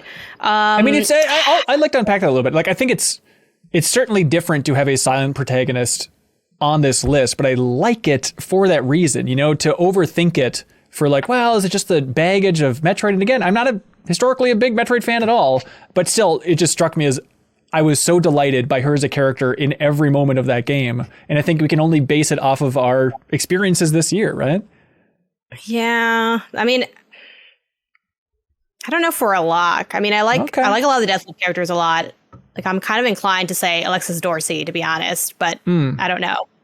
Wait, Alex is also again, these are ones I put out there, so I feel like, I like the idea I had 10 minutes ago. No, yeah. Well, I don't know. Okay, well, I think Juliana's my favorite to sort of back you up a little on the 3 Deathloop characters. I don't know. I just like Juliana among those 3. Colt's like amnesiac learning everything, which is, somewhat familiar. But Juliana is just so, I don't know. I liked how in your face she was, and she was funny, and My pick I like out her of those sort of. three is Oh, please, Leo, go ahead. Please, Leo, go ahead. my pick out of those three is Colt, though, just to complicate things further. Yeah, really? I think his performance is incredible. Just every line out of my mouth in that game was made so good by that performance. Yeah. Chicory All great main character was added by Sarah. Yeah, that was me. Yeah, Pizza, I think. Oh, I thought about adding Chicory. yeah, because she didn't have a name dog. to name her, Right. right? But it's just the dog from Chicory. Yes, the main I really character. liked. I think I thought about Donuts that in my too. game. Because mine was tacos, I think. But I Yeah, do mine really was like like spaghetti. And I think that's the thing. It could have been anything. I think that's the first beauty of it. But I think that character was actually, to back Sarah's point, really well constructed. Especially like given the fun balance of letting you build an attachment to the player character through the painting and the naming and how you dress the character, but having that character really be its own person, scripted with baggage and drama, and and I think it's really hard for like a game to have strong writing and where that strong writing includes the main protagonist. I think a lot of games end up making the main protagonist kind of hollow, and then the interesting stuff happens around them. So yeah, I'm kind of down for. I like that. I like that a lot. I'm just moving stuff for the sake of moving stuff, and nothing's binding. I'm just kind of feeling it out. My question for you, Janet, out of everything that you added on the list, what do you think you'd be championing the hardest right now? Of the ones I personally added, I mean, I think just thinking of like the characters themselves, probably Alex. I think she's probably the best character, but I do think that's kind of an easy answer in the sense that she's in a narrative game where narrative usually is going to shine if it's a good narrative game. But again, I have to just be honest with the category. And if we're going best character of the ones that I added, it probably would be Alex. Yeah. I don't think you need that asterisk. Like if she's, that's the purpose of that game, to really realize that character, then a mission accomplished. Yeah, I really like Alex in Life is Strange, especially, was it the 5th episode? I feel like where you get a little more insight into where she's coming from. I think it's really strong and interesting. I don't know, Kyle, if you had to choose two, who would you go with? Well, Celine, obviously. Yeah. And then it's, man, I haven't played a lot of it, but maybe Chicory. I mean, just even that first time you meet that character is fun and funny. Yeah. And then like calling, just the fact that she has parents and I don't know, she feels, or they feel well realized to me. But I haven't played Life is Strange True Colors. I have more to say about Samus in moments, I think. But I like them. Yeah, so that's where I'm at. Janet, not to keep picking on you, would you lean a direction over Chicory's main character or Alex?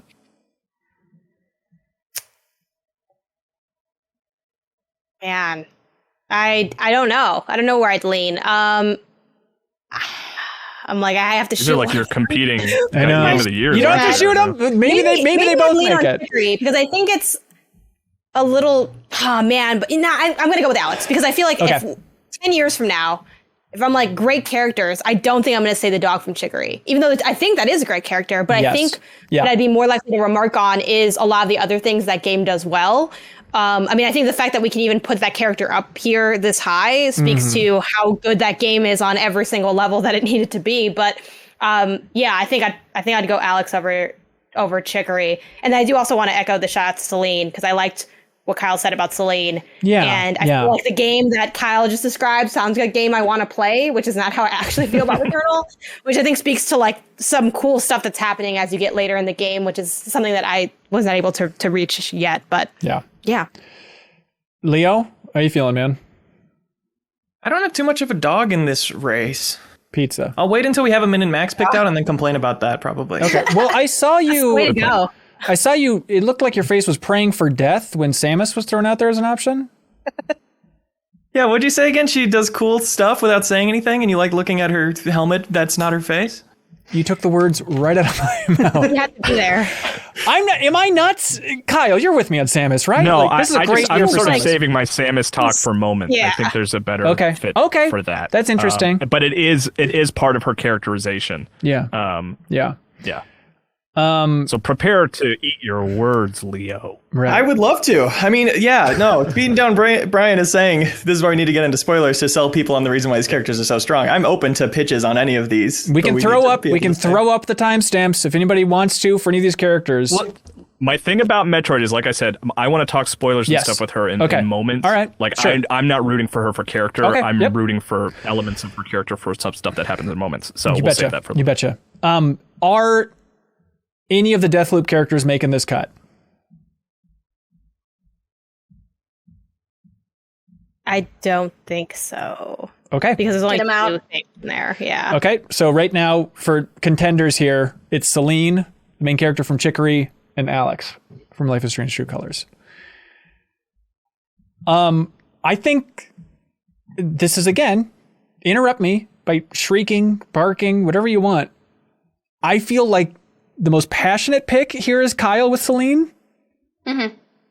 For most passion. Yeah. Yeah. It's one He could man's be passion. wrong, but how would we know? I don't want to do the work to know if he's wrong. I'm gonna follow him And call into his the space bluff. one. Right. I mean, who will know? I've not to, the thing about her is like it's that thing that I've video games can do really well that they don't do enough, where it's like gameplay is a core element of the story and her character and who she is and what she's going through, and I love that. Like that's something only video games can do.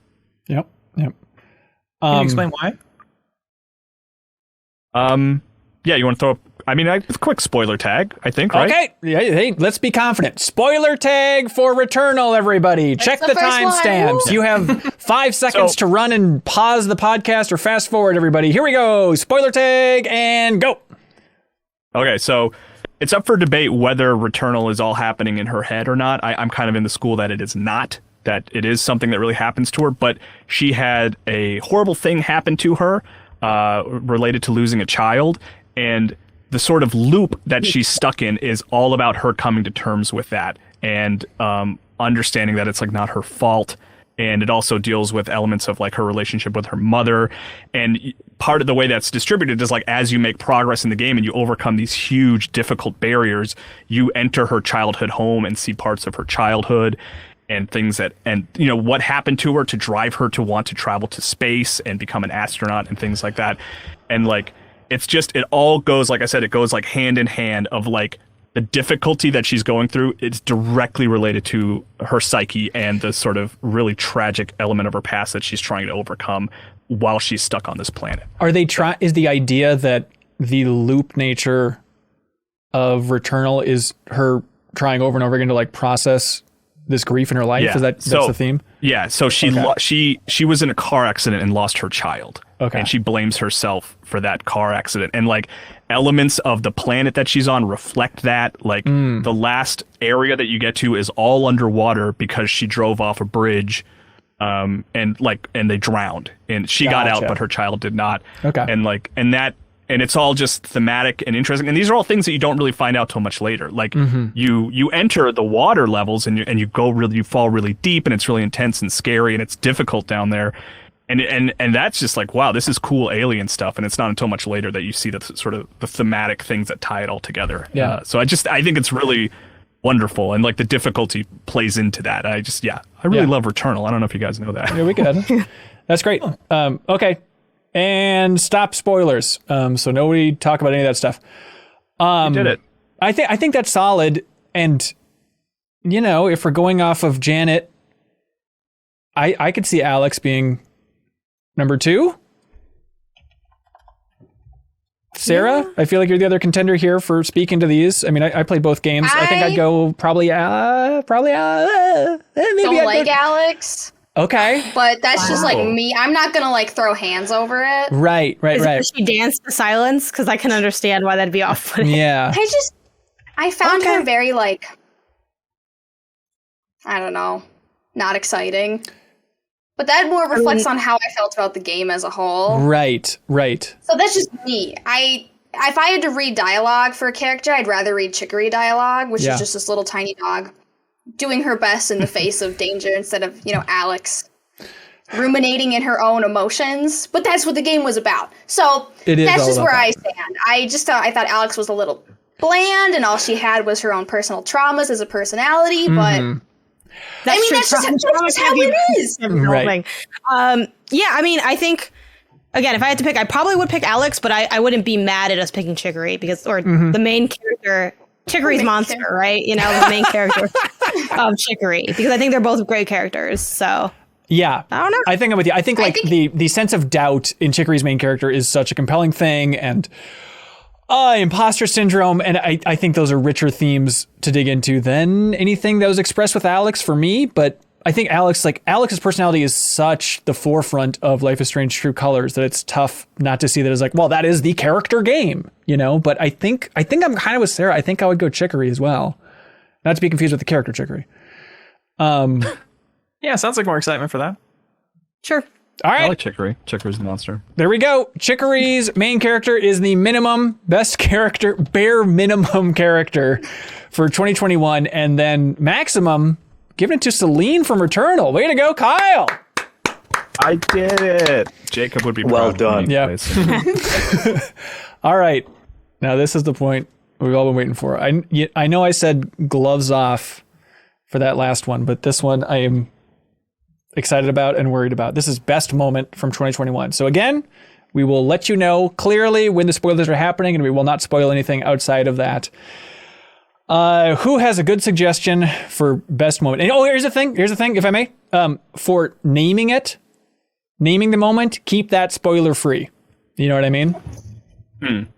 Sarah, but you can be cute and cagey with it, Sarah. It's not impossible. Sarah's acting like this is impossible. You can absolutely just say the moment. The time that I played Outer Wilds Echo of the Eyes, period. Right. Yeah. I think just for the name, just keep it spoiler free. All right, who typed that? Me. Leo. The title card music drop in Sable. It's after the kind of tutorial area. You start to hear the song that they played at E3, some E3 event. The song from Sable that people know. Right. And it drops as the camera kind of leaves you behind, and you're still controlling as you go off into the vast unknown. The song I just love, obviously, that carries it a lot. But then after that, it cuts to you playing as normal, and you just get to keep listening to the song while you're cruising around and collecting stuff for the first 3 minutes you're out there. And it is such a wonderful vibe. I never wanted it to end. That's awesome. Love it. Oh, hello. Kyle's suggestion says, Samus mad. Would you like to get into this all right now, Kyle? Yeah, I mean, spoilers, right? It's light. Officially, no, I think let's go all in. Barricades up. Spoilers for Metroid Dread. Batten down the hatches. Spoilers, everybody, for Metroid Dread. Going once, going twice. Kyle, can I explain something to Leo before we get into the specifics? Yeah. Sam is different. Leo, I know you probably would never finish Metroid Dread, but I just was excited to let you know that at the end of Metroid Dread, Samus becomes a Metroid. At the end? Yes. I mean, Samus different. And I think she looks cool. Everyone else thinks she looks like an ugly 90s toy, but we had different toys growing up, so I think she looks cool. Very ugly 90s toy. Okay, Kyle, walk us through this maybe. What do you got? Oh, yeah. The other thing, Leo, is that Samus is not a silent protagonist in Metroid Dread. Yeah. What'd she say? I don't know. She speaks a different language. She says, I'm going to get the job frickin' done, but she says it in shows. Yeah. Yeah. But specifically, there's a moment near the end, maybe it is the end boss, where she gets very angry. And there is a cutscene where she does this guttural scream that just gave me chills. It did the Wrath of Khan thing where it zooms out to show that you can hear her screaming outside of the building that she's in. And it sounds cheesy, but it struck a chord with me. I was like, it's amazing. Pissed. Okay. And I get why, and I understand. And this performance of this is fantastic. This genuinely emotional, angry version of Samus who has been so cool the whole game. It just really worked for me, and I really loved it. It was my favorite moment of the whole game. Specifically, I just want to quickly say, I resent the accusation that I'm calling her a silent protagonist. You all have just been lying to me. Where I get my information I mean, from. she is by and large a silent protagonist. But yeah, just for the setup for this thing, Leo, dude, you got to play Metroid Dread. Because the idea is she's going up, the final boss is more or less her father, whose name is Razorbeak, and he's a crazy Chozo bird man. And he's literally choking the life out of her, and then the light all goes out, and she eventually goes limp. After the entire game of her fighting like a maniac and clawing at him, trying to get him, she goes limp in his hand, and her visor's light goes out. And then she basically goes Super Saiyan because she has Metroid DNA in her body. She goes like, ah! And Kyle's right. Like, it is a scream that lasts for like 45 seconds, and it cuts the exterior of the ship as the ship's going down, and she annihilates him, and she fully transforms into crazy green Metroid suit thing, and then gets a hyper beam, like, ah! And like shoots her way out of this thing entirely. Jeff, if we have not made it very clear, Metroid Dread freaking rules, good. And that ending is insane. And they literally have the line in the game, "You are a Metroid now, Samus Aran." Just like, that's such a stupid thing. It's very, you're a wizard, Harry, but like different. Yeah. And it's weird. It is just good. Lovely. Is that message? Okay. And barrier for Metroid Dread. I think just, Samus. Okay. Well, that was the thing we had already discussed, is what I wrote for Samus Different. Okay. So this is all kind of the same thing, right? Yeah, I guess. I mean, it is. I kind of thought of them as different. Really? Yeah. We can't have two. One's like a One twist, happens, and one's then like an one happens emotional later. moment. I don't know. They don't happen simultaneously. I mean, they're close together, but I think they're basically simultaneous. Yeah. we disagree. Welcome. Like, I don't know. I don't know what to tell you. I mean, I'm not married to anything here because this is just a Google document, but I feel like they're different. Okay. I think combining it, it's just... I really like Kyle's more anyway, so it's like, what's the point? You know? Right. Okay. All right. Is that a fair way to put it there, Kyle? Sure. Yeah, Okay. I love it. Okay, great. So long now. Okay, now we're getting This isn't a spoiler because we already talked about it. Okay. That is true. I spoiled that earlier. Okay, Resident Evil Village, Sarah. Yeah. This is It's your when moment. Ethan goes to pull the lever, and Lady D slices his hand off, and then you have to run around the room, go back, pull the lever using your own hand. So he just grabs his wrist, already on the lever, pulls it down, and then he reattaches his hand with some juice. Yeah. And we think this is the moment. This is the moment from Resident Evil Village to fight for best moment. Open that Capri Sun pouch and just. I mean, like, he literally, you think you're getting away, you're pulling the lever, suddenly hand gone, Lady D there, and then you have to go back to the lever, and I'm like, do I take my hand off the lever? No, just grab onto your wrist and yank down. Like, I was like, do I, like, take And the the hand slide off? whistle sound effect when he did. Yeah, I don't know what they were doing over there at Capcom. So I do like that moment. Yeah. Is anybody passionate about a Resident Evil Village moment topping it for this list? Because I feel like there are other moments in Resident Evil Village, but if no one's gunning for it, we don't got to throw up spoiler warnings. I love that game, but I don't think it's a game of moments for me, really.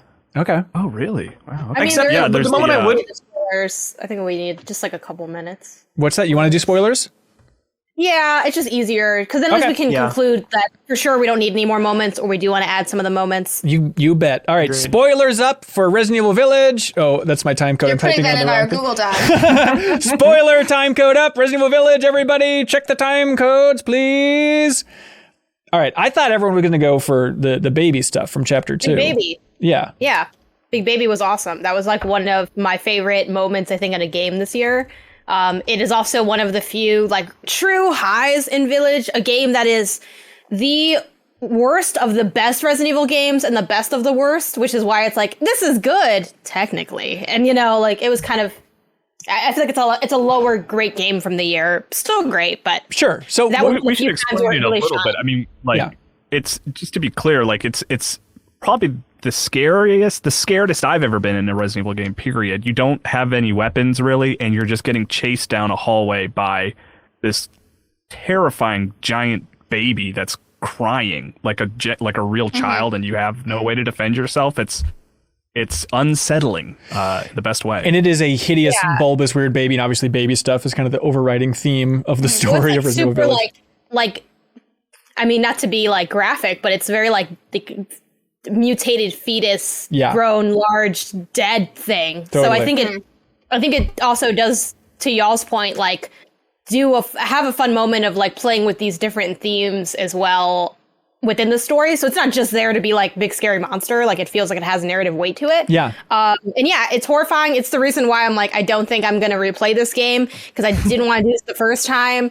And it has like some great construction in its design as well. Like there's a moment where you end up in a bedroom and you sort of have to decide, okay, where am I hiding in this bedroom from this thing? And then it becomes clear that you're just going to have to get up and leave. Like it's not going to leave while you're in there. And that's scary as hell to do. But really good. And I think the other, this is more of a dumb moment, but when you get into the giant like mech machine. What? Like, I haven't finished like, the game. Yeah, like this is absolutely. Like the calls come from inside the house. But yeah, like you're in that big mech machine and you just fight like a giant robot. It's Robot Wars. I don't know if I like that. It's put out. I like the end of the game where you think like you're getting out with Ethan Winters, and then suddenly he turns around and goes back in and just dies. What? Really? Yeah. This game sounds wild. So you haven't beaten? It'd be like, oh my god, when it turned to a visual novel, like, and it was a dating sim. That was crazy. Hanson, I'm sorry. I mean, you knew. I totally knew it. Totally knew it. Yep, that's fine. That's fine. Oh, okay. And I for some reason I thought you'd finished it. No, I'm in like the third area. I want to say the baby thing is when I caught myself, oh yeah, there is another moment I would rather have. For me, it's the baby thing. But also, talking about for dumbest thing, the arm stuff, I think the explanation you end up getting at the end, which is that Ethan is this mush man. That's right. Yeah. I totally forgot about that. Yeah. Like, it was a big theme of 2021. Right. Yeah, I think too, I don't know. There's a lot of interesting moments in that. I think those are the main highlights. I feel like, when I was playing it, everyone's like, just wait for the baby stuff. I feel like everybody is just like, oh my God, the baby moment's here. Like, got to tune into Sarah's stream to see the baby moment. Like, it just feels like the moment from that game because Sarah cried like a baby. Scary. Like that, it was scary. But for me, the hand moment stands out more as like one of my favorite all-time moments in a video game. What? Yeah, like, I've been scared in so many video games that a giant baby chasing me is like as scary as it was and as jump scary as it was. Yeah. It is a small specific moment. Yeah. Yeah. Which is cool. And it was cool. Fun. And I think it does speak to the fun and stupidity of what that game was and what that franchise, what this leg of the or the arm of the franchise is becoming of like, oh, it makes sense later, but like it doesn't really make sense later. Right. You don't got to worry about that. Did, and I'm here because it already installed the game, so it's like, let's go. The fact that it's somehow internally consistent, like retconning a similar thing happening in 7 too, makes that moment stronger for me. Right. I like to having your hand as an item in your inventory. That was hilarious. All right. Walls back up or down, however you want to phrase it. All right. That's it. Resident Evil Village spoilers over. Okay. Well, there's Resident Evil, everybody. Let's see. I thought you were going to volley with this one, Janet, but I'll take it for you. The Life is Strange. I think there's a couple you could go with. I would go with when the Dido song played. No, interesting. I was going to say D&D fight. Yeah, I mean, I think from the game. Well, is this a spoiler now? Spoilers up for Life is Strange True Colors. Spoilers. Life is Strange True Colors. Here we go. The D&D fight is good. Like I like it a lot, especially because it, for context of what it is, like you have like a D&D campaign that you run, but it's more of a LARP. It's like a LARP. Yes. But it's not like a LARP. It's a turn-based LARP. So it's not like you're just wailing on each other with sticks. It's, it's constructed as like a turn-based game, and it has like some light UI. And I'm like, this is cute, but it's very much in the game world. And then the final battle in that chapter turns it into a full-fledged turn-based RPG design, and that you have characters like wearing costumes. There's also a bit of foreshadowing too. Once you beat it, it kind of reveals like who the big bad was all along. Right. It's like, oh, the guy who was evil in the campaign is also evil in the town. So that was a fun nod. For me, the high of Life is Strange True Colors is when you were continuously looping in the flashbacks of Chapter 4. Yeah. And you're reliving traumatic moments in Alex's life, and you would go through a scene. They have a great scene of like you visiting your mom in the hospital, and like in the memory you're the kid, but in you acting out you're you're in your adult body, which it might just be to save on having to create more character models. I don't know. But you're like going through it. I think it was such a realistic and powerful depiction of what it's like to visit a loved one in a hospital where it feels like cold, sterile, and foreign and detached and dark, but you have to go and do it. And your dad's like, you got to go see your mom. And you're like carrying water to her. And it's like very powerful. And you go through it and it sucks because it's so emotional.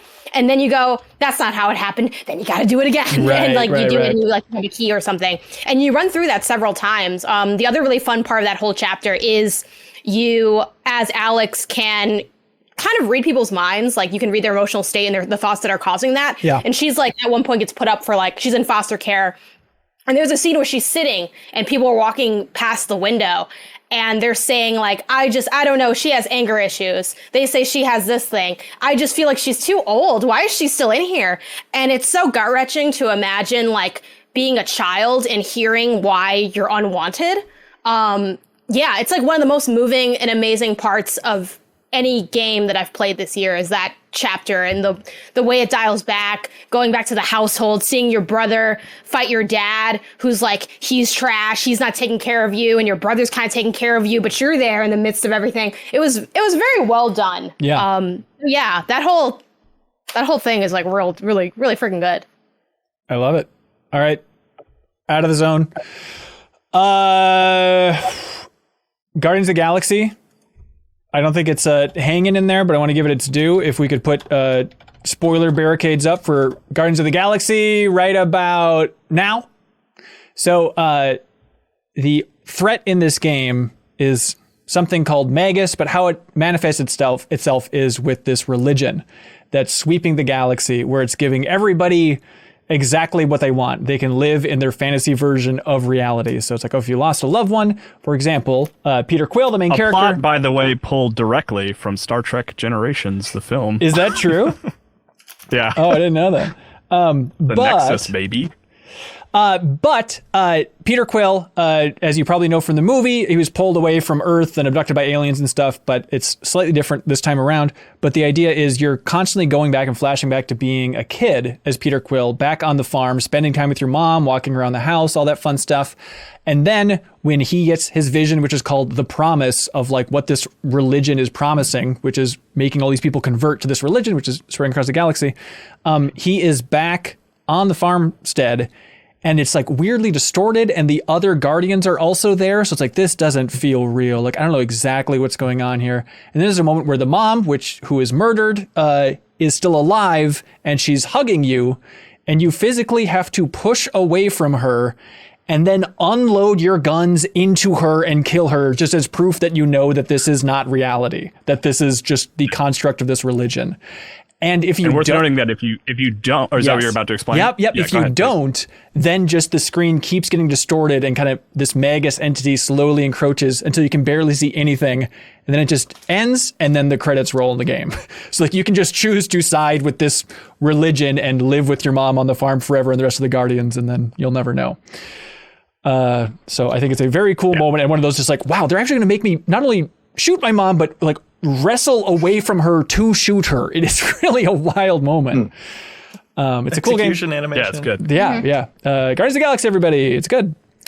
Okay, spoilers over for Guardians. Okay, who wants to go next? I wrote Before something. Your Eyes. All right, let's do it. Before Let's Your do it. Eyes. All right, Before Your Eyes, spoilers, everybody. Here we go. Dude, we should just have walls up this whole time. Just It But basically, then you but won't know what game it is. yeah, But- yeah. All right, Janet. Already went. Okay, well, I can go. Please.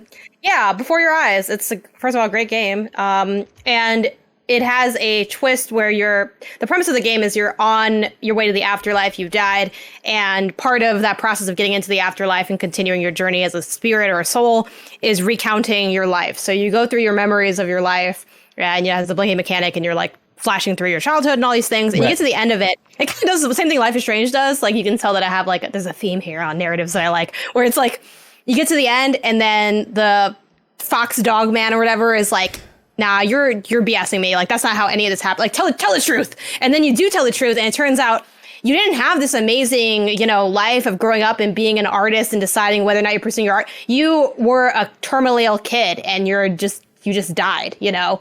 And I feel like there's probably ways I could have done that a better service, but like the power of it, of revealing the truth and also seeing the ways that the lies were constructed, because they definitely were like, oh, well, you were writing those. So that's where you being a writer came in. And then it deals with all this stuff of like how your parents react to it and you kind of pushing your friends away. And it's just, it's incredibly moving. And again, I think it does a really good job at exploring the darkness of that kind of end of life situation. But from the other perspective, what I talked about with Life is Strange, where it's like, you know,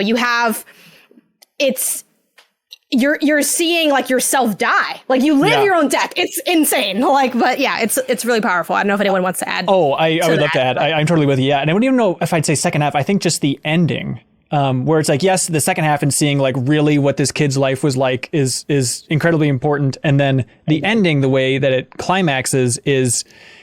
Your mom comes in, it's like, oh, it's a beautiful little story that you wrote about your life, but like, that's not the kid I know. And your mom sits down as you're dying in the hospital and it's like, let me tell you about the kid that I know. And then she kind of walks through and it kind of relays the choices you've made along the way as she tells you what kind of kid you are. And then as that happens, you can jump back and forth by blinking. And every time you blink, then you jump to the afterlife where like this being, this wolf creature is trying to let you pass through in the afterlife. And so the wolf is also telling the story. And every time you blink, it jumps between your mom telling it and the wolf telling it.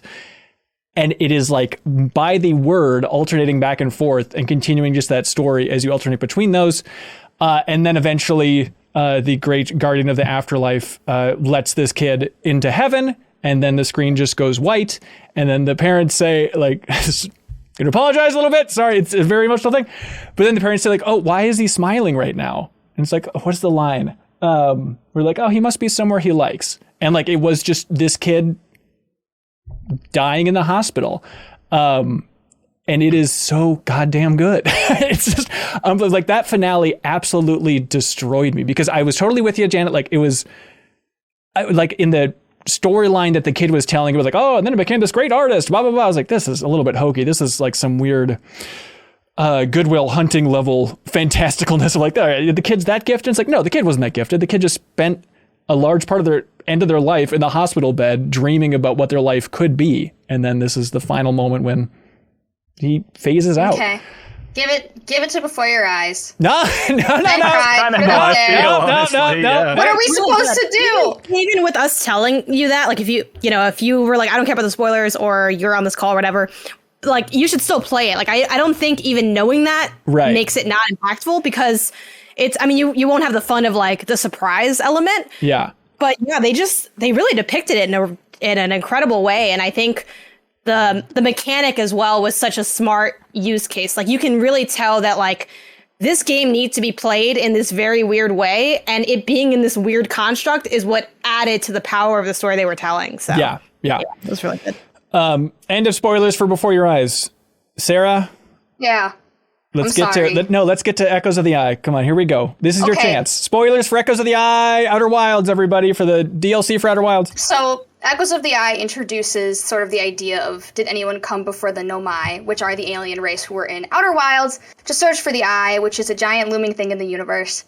And you find there was somebody who came before the Nomai, and they were called the Stranger, and you find their spaceship, right? And it's totally abandoned, totally empty. You find these old buildings that are dilapidated. It's all wood. It's not as, the Nomai were very technological, but these people were very sort of like rudimentary and they didn't write anything down. You only get these little slideshows of their lives. And it's clear that they left in a rush. Like something happened. Like the first thing you see is this temple that has been burned to the ground with an eye symbol in it.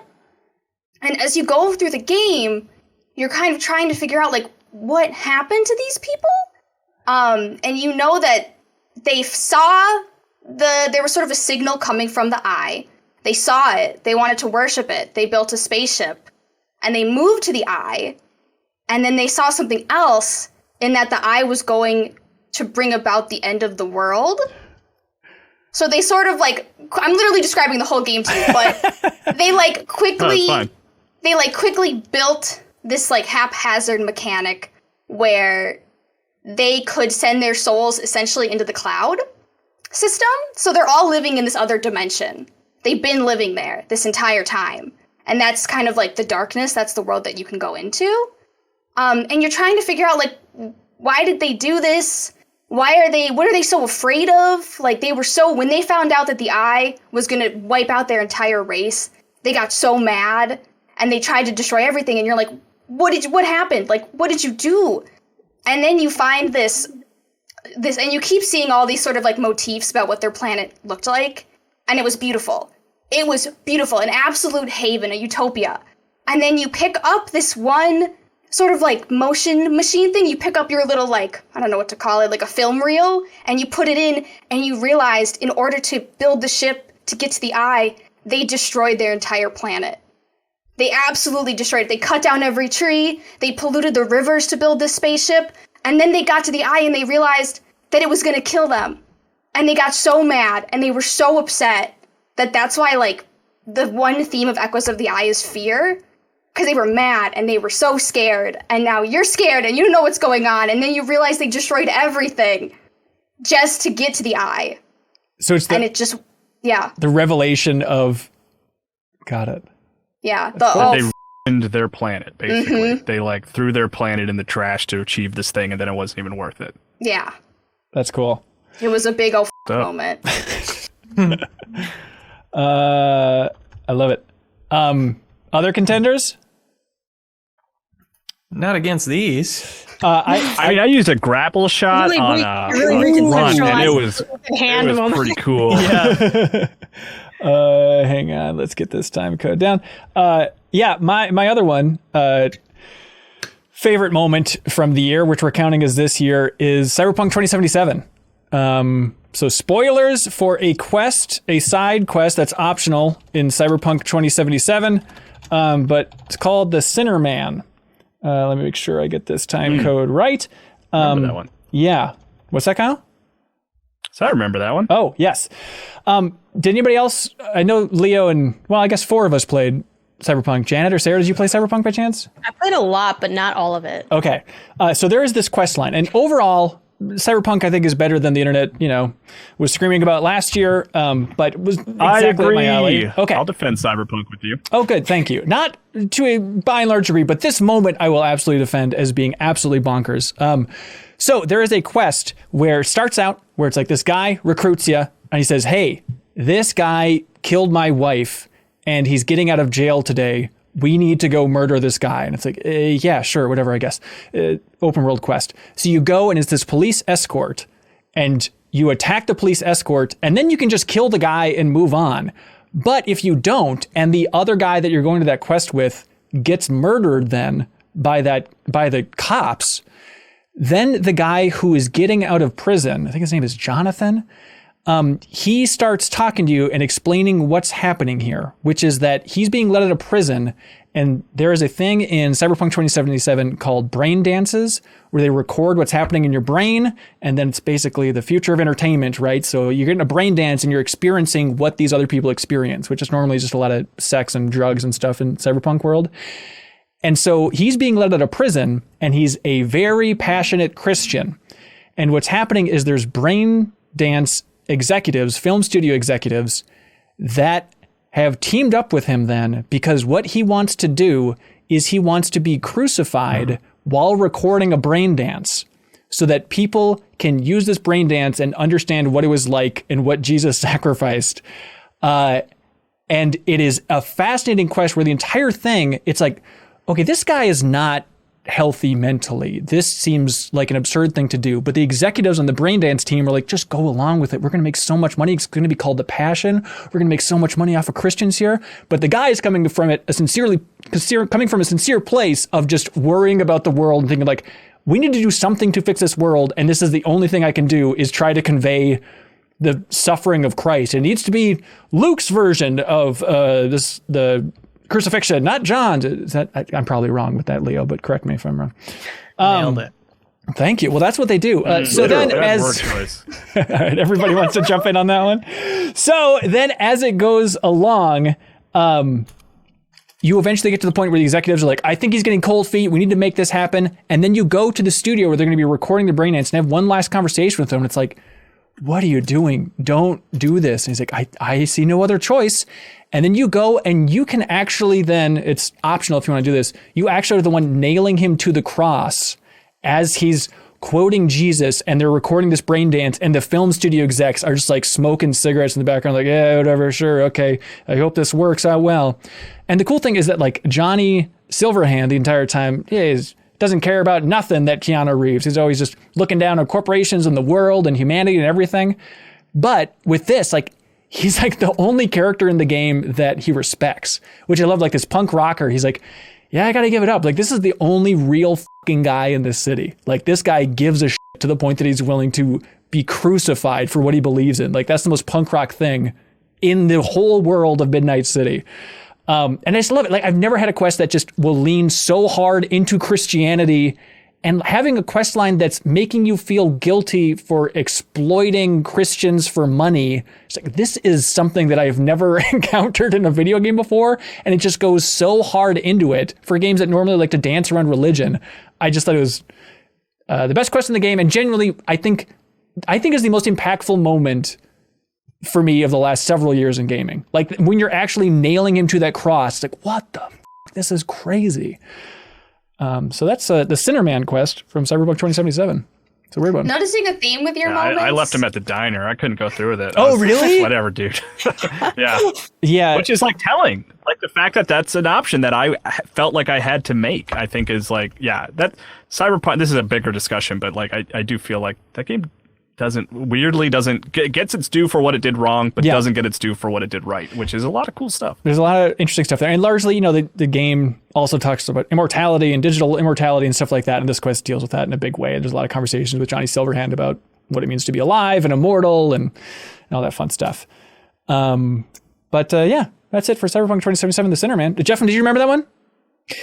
I did. I wasn't as big of I actually played through it twice because I got locked out of it just with like some of the questions that I asked at the beginning. Oh, interesting. I was like, that's you really think that's the way it is? And he just kind of shut me out at that point. Wow. Which was annoying. So I like reloaded a save, and I lost like 10 hours just to get back to that quest because people had talked about how great it was, and so I wasn't as when I finally got to it, I didn't actually nail him to the cross. I just watched it happen, and it didn't have as big of an emotional impact. Right. Okay, end of spoilers for Cyberpunk 2077. That's The Sinner Man. Other thoughts? Other things we should throw on here? I think I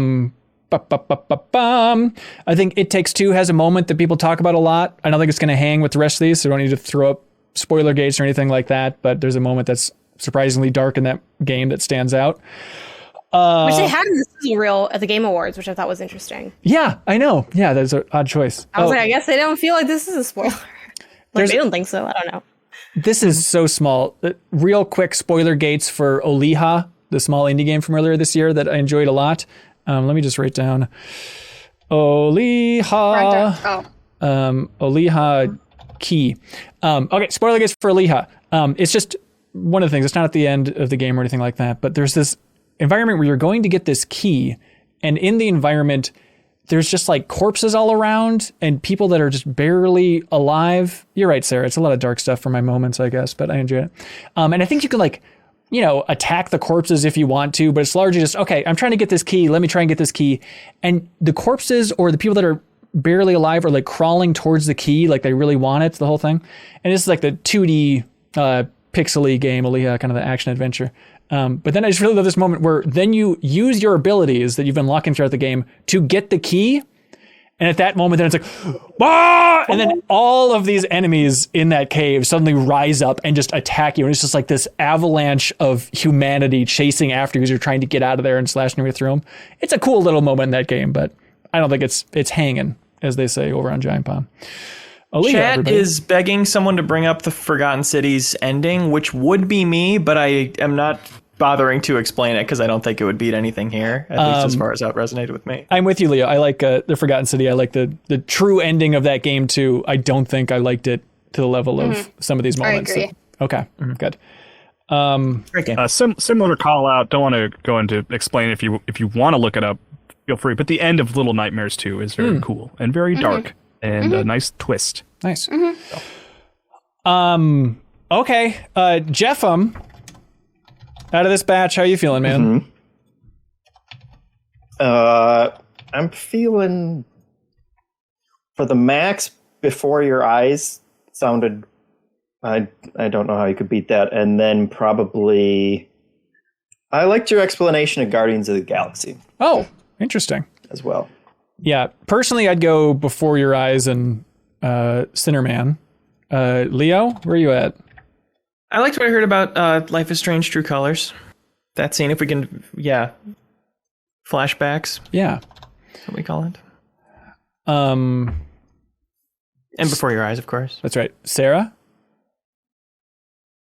I liked my Outer Wilds moment. We all do. But we can give it to the Before Your Eyes.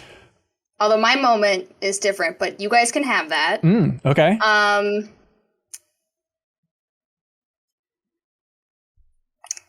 Why are these all so depressing? I just want even with his hand juice. Come on. All right, hand The hand juice. juice was like, the hand juice had me in the first half. You know what I mean? Come I was like, Right. let's juice it up. And then I was like, and then you know what it is to be a human being, on this earth. And I'm like, yeah, I guess it's probably better than the hand juice. Right. But I did like the hand juice a lot. Oh, very cool. This is a pro hand juice podcast. Janet. Hey, real quick. Yeah. Hey, can I hang up and call back real quick? Because I'm not hearing Sarah. I'm hearing everybody else, but I'm not hearing Sarah. And Yeah, I wonder sure. if it's just like a quick reset thing. Okay. My bad. Let's try this. He'll never know how I felt about hand juice. She's trying to read your lips like juice content. Yeah. Can you hear me now? Say something, Sarah? Can you Yes, hear I me can now? hear you now. Okay, great. Hand What juice. happened there? But it's working Juicy now. hands. Careful! Don't say hand juice 3 times. Janet, what do you think? Yeah, I think Before Your Eyes for sure is the max. Obviously, I like the Life is Strange one because I put it in there. Yeah. I did like what you said about Guardians. That surprised me. Or didn't. No spoilers. I don't know. Whatever. But, yeah. So I feel good with these as top 3. I feel like in a sense they all kind of do the same thing, which I don't know if that means we should make it a little spicier. Because I feel like what I get emotionally, I get the same thing out of almost all of these. That's interesting. In a weird way. Yeah, I hear you. Just for audio listeners, the list right now is Before Your Eyes, The Ending, Life is Strange: True Colors, Flashbacks, Guardians of the Galaxy: The Promise, Hand Juice, Resident Evil Village, title card music drop from Sable, Samus, Limit Break from Metroid Dread, Resident Evil Village second chapter, Understanding the Stranger in Outer Wilds: Echoes of the Eye, Cyberpunk 2077: The Sinnerman, and Olija Grabbing the Key. Look, I'll get rid of Olija, but I'm glad I gave it its due at least. I hear you on the similar themes thing. It's always a tough thing with making the list. Quick upbeat one to shout out then. Yeah. It Takes Two has phenomenal ice skating. Yeah. Like there's just a wonderful open world area where you're skating around, which could be the moment. But specifically for me, it's when you move on past that and you think you're done, and then you come back to ice skating and you find the mini game where you and who you're playing with can ice skate race, this 3-lap race around this course with like speed boosts and jumps and rails to grind and stuff. Yes. It was an absolute blast to do that race with my partner. We'll talk about this later, but that is one of the most amazing things that It Takes Two is all those little mini games in there, and everyone's like, how is even this polished? Like, I don't understand how this even feels good. Yeah, Kyle, what do you think? I like Before Your Eyes, and I like Guardians of the Galaxy, but there's a bias here of like that's the one that I played. I'm closer to that than Life is Strange. I do like Hand Juice as well. Fan of Hand Juice. I think Samus is not getting her due here again. I love that ending. I think it's so weird on so many different fronts. But okay. Does anybody have thoughts? I mean, seems like Before Your Eyes is feeling locky. I think this is a very good spot for Before Your Eyes. Yeah. Mm-hmm. Yeah. And honestly, I like Guardians of the Galaxy a lot. I like that story overall a lot. I don't know. I just don't feel like doing that. I don't know. Part of me thinks it's like a shock moment on purpose. Easy. Yep. I'm not going to say anything, but just to debate against it, it feels like a purposely shock moment. I think you're right. To me. I like Life is Strange True Colors as minimum, Before Your Eyes as maximum. Speak now, forever hold your peace. Yeah. Sure. Mm-hmm. Janet, could we get a yippee? Yippee. I don't know. That's so condescending. I'm like, I need to increase my rates for that. I'm not doing that again. That was the first and final yippee. Yep. Even as it was happening, I'm like, what's going on here? What is this? Look, we all regret asking you to say yippee, Janet. But all right, there you go. Congratulations to Life is Strange True Colors, the minimum, best moment of the year, and the maximum is Before Your Eyes, the ending. What do we think about Max Hand Min Juice? Oh. I back that 100%. Yeah, I do like that. Yeah. I'm tired of these sad games. All right. Maybe for next year we need to add like a category. Yeah. I think you're right. Best sad moment, best happy moment, honestly. Yeah. I don't know. All right. Now we can all unwind. This is the greatest work of art of all time for 2021. This is anything, right? This is anything. Kyle's already jumped in there. I imagine that was you, Kyle. Okay, hang on. So Kyle, explain yours first. What do you got here, Kyle? Radiohead's Kid A Amnesia exhibition, the Unreal and PlayStation 5. I don't know. It's like, Jeffrem, did you touch this at all? No, I didn't. Unreal on Epic or anything? Mm-hmm. Oh man, you should check it out because you're a Radiohead guy, right? Mm-hmm. Mm-hmm. Yeah. So it basically, it's Kid A. Kid A, and the album's Kid A and Amnesiac, and they're like, they broke them down, and you have this this world that they built, this museum that you walk through, and it kind of like it lets you listen to those albums in new ways, and there's even a couple songs they play in full with these like really amazing visualizers.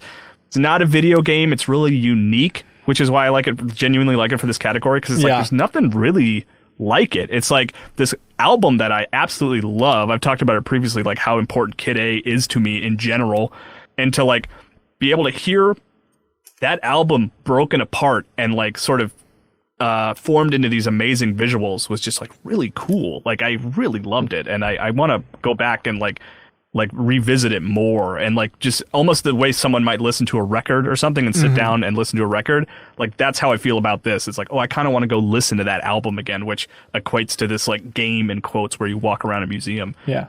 Very cool. Sorry, Janet, you're cutting out. You said you played that as well? Yeah. I too walked inside the weird prism and listened to part of the sound of National Anthem. I too walked into Tom York's brain. Yeah, like I picked up that phone and I was like, this is art stuff for the art kids. That's it. It's for weird Radiohead art. Like if you're not a Radiohead art museum kid, you're probably gonna be like, this is fine. But as someone that like really likes Radiohead, and I also really love museums, which I have some qualms on how they constructed the museum in some ways. I think they did want you to get lost in it, which I hope they did, because I did get lost a little bit directionally, though there's some signage. I think they do a good job though at one of the, if you are a curator of an exhibition, your job is to make it so that any person walking into it from any direction can, and looking at it in any order, can still get meaning out of it and be moved by it. And I think they overall did a good job with that within the small exhibitions within the larger Kid Amnesiac thing. And there definitely were some really moving moments in that. Like, I don't know if it's my favorite thing from this year that, and also I realize I don't consume things outside of games mostly, but I liked it a lot. And it definitely, one thing that struck me having sat down to play it is it's like, we recommend headphones. And whenever anyone recommends headphones, like when the text recommends headphones, I'm like, I am not doing that. But then as soon as I started, I'm like, I'm getting out the headphones. Yeah, I just feel like, look. Wait, hold on. We got to pause on that. If it's like, this is the best way to experience this thing, why wouldn't you take their recommendation? I'm kind of a jerk, and I'm petty and lazy. So for me, I'm like, look, I'm going to watch Dune on an iPhone. Exactly. I'm like, look, it could be better. Like sometimes I'll do it if it's like, if I feel like I want to do it. Like we recommend use a controller. I'm like, I was going to use that anyway. But like, I'm trying to do it how I want to do it. I'm like, I want to sit here and just be in my living room and just listen to it out loud and not have to worry about, I'm so immersed that my cat's gonna scare the life out of me. But then as soon as I started, I was like, nah, I'm gonna bust out the headphones for this because I felt like it was needed. I'm like, I feel like everyone always said, Florence best with headphones. It is, but like I don't always feel like doing that. I'm not gonna do it. Okay. All right. Okay. Yeah, I'm petty and small, metaphorically and literally a little bit. I'm only 5 feet tall. You don't need to say Yeah, it. We've never met you in real weird. life, Janet. I mean, you could say that you're 7 feet and we'd have absolutely no idea. I am very much looking forward to the day that I meet any of the people that I've worked with online in real life, because there's not a lot of me there. And I think people will be floored by how small I am. But anyway, Radiohead is good. Radiohead's good. Now, In summary, Radiohead. Yeah. Sarah, ladies and gentlemen, Sarah Pazorski has something to say. I think the greatest work of all time is both the song and the game Horsey, Horsey, Horsey. Yeah. Which I think is just called Horsey on Dreams. Right. I think it really fundamentally reminds us that games are just supposed to be fun at the core. And this game was. And the song that went with it was peak. It's just what I needed in 2021. Yeah. I mean, it's unclear if it's eligible for like the 210s next week, but I think just searching for horse on Dreams is really one of the best gaming experiences of the year. This is our new show plus show where we stumbled across this game called Horsey, Horsey, Horsey, and it was a song about horsey, horsey, horsey, and you fought ninjas. I have the song if you want to play it for everybody. You have it? I have it. I got the person, I couldn't find it online, and I did some digging, and I got the person to upload it to YouTube for us. Can you send it to me on Slack? Yeah, Very good. I sent it through the Discord. Oh, okay. I can send it through Slack grab too. it. But I was like, where's the song? Right. Where's the song? I'll grab it. But I was like, where's the song? Oh, hang on. Where's the song? But I was like, where's the song? Hang Why on. am I just listening to myself saying that? Where are we coming from? With the remix? Yeah. Why am I just listening to myself saying that? I have no idea. Oh my God. Where I would think this is the greatest work of all time. Are you playing the stream in the background? No. We're creating it It's now. paused. Yeah, work of all time. Are you playing the stream? Oh my God. I have no idea. Are you playing the stream? Oh my God. Yeah. All right, I can't. I had a nightmare like Look. this once. Oh my God. Okay, stop. Okay, Stop. I'm not gonna Stop. front though. This is kind of what that thing is like. Okay. What? I stopped it. I deactivated it. Okay. We did it. I deactivated We've it. created it. There's nothing left that can be making this sound. Is it playing automatically in Discord? Created it. There's nothing left that can be making this sound. Is it playing automatically in Discord? What There's nothing left that can be is happening? automatically in Discord. What? happening. No. Is it over? I'm scared to talk. People are saying that this is art. Is it over? I'm scared to talk. People are saying that this is art. Is it over? I'm scared to talk. I don't like this. Leo, help me. What could possibly... You're on your own, man. Let's Hang just, on. Is it done? Oh. What? I'm crying. And What scene. happened? What was that? I didn't change anything. Can we listen to the horsey song though? Still. Sarah, do you really want to dance with the devil? Are you out of your So freaking good mind? song. Okay, let's try it. Here we go. Out of your freaking mind. Okay, Sarah. Okay, let's try it. Here we go. You- No, stop. Okay.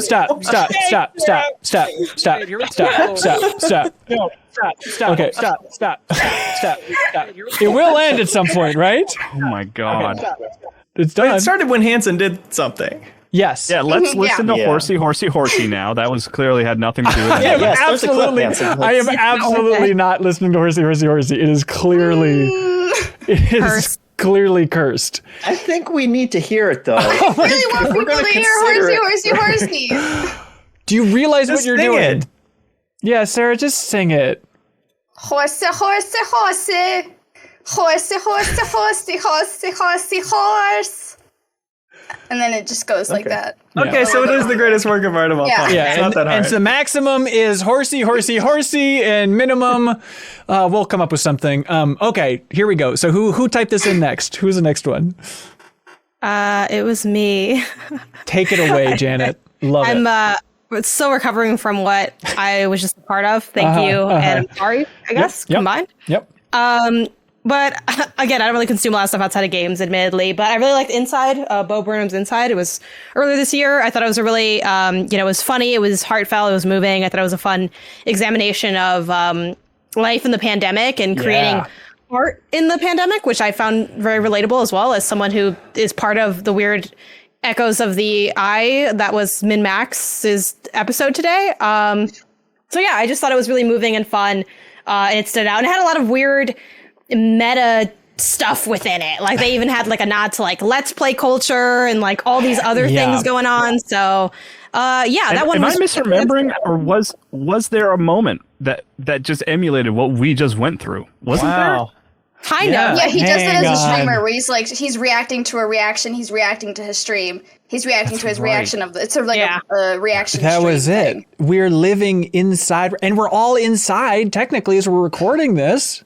Wow. Janet, I'm totally with you. I think it has to be a contender on this list. Yeah, it's still on Netflix, right? Yeah, I love it too.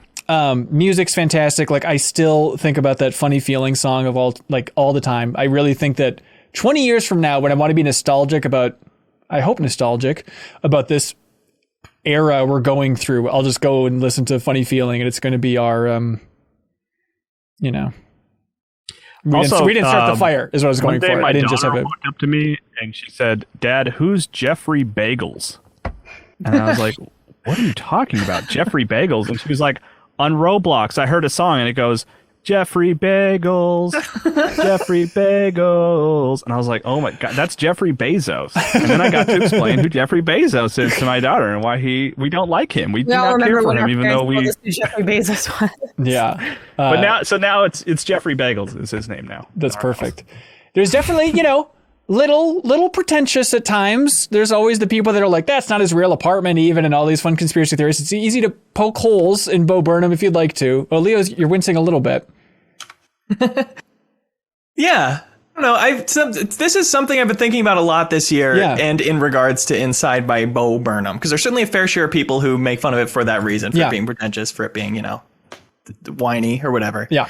And I don't know, and I think there's a line that I personally need to find better within myself that's like, is this thing really pretentious, or is it unashamedly being honest, and that's cringe to me because I can't picture being that honest myself, It's hard to find that line, and I think Inside, upon repeat viewings, there's like nothing that hits me wrong about it, to be honest. Really? I mean, besides like some jokes aren't super funny or whatever, but like the overall arc of it and the different beats it hits, I just adore. I love that special. Oh, I thought of all people, I thought you might be the poo-pooer, because I don't know, you're super funny, and I there's a part of me that it just worries that like, is this not as good as I think it is? Is it too easy to poke holes in? But I'm glad to hear that.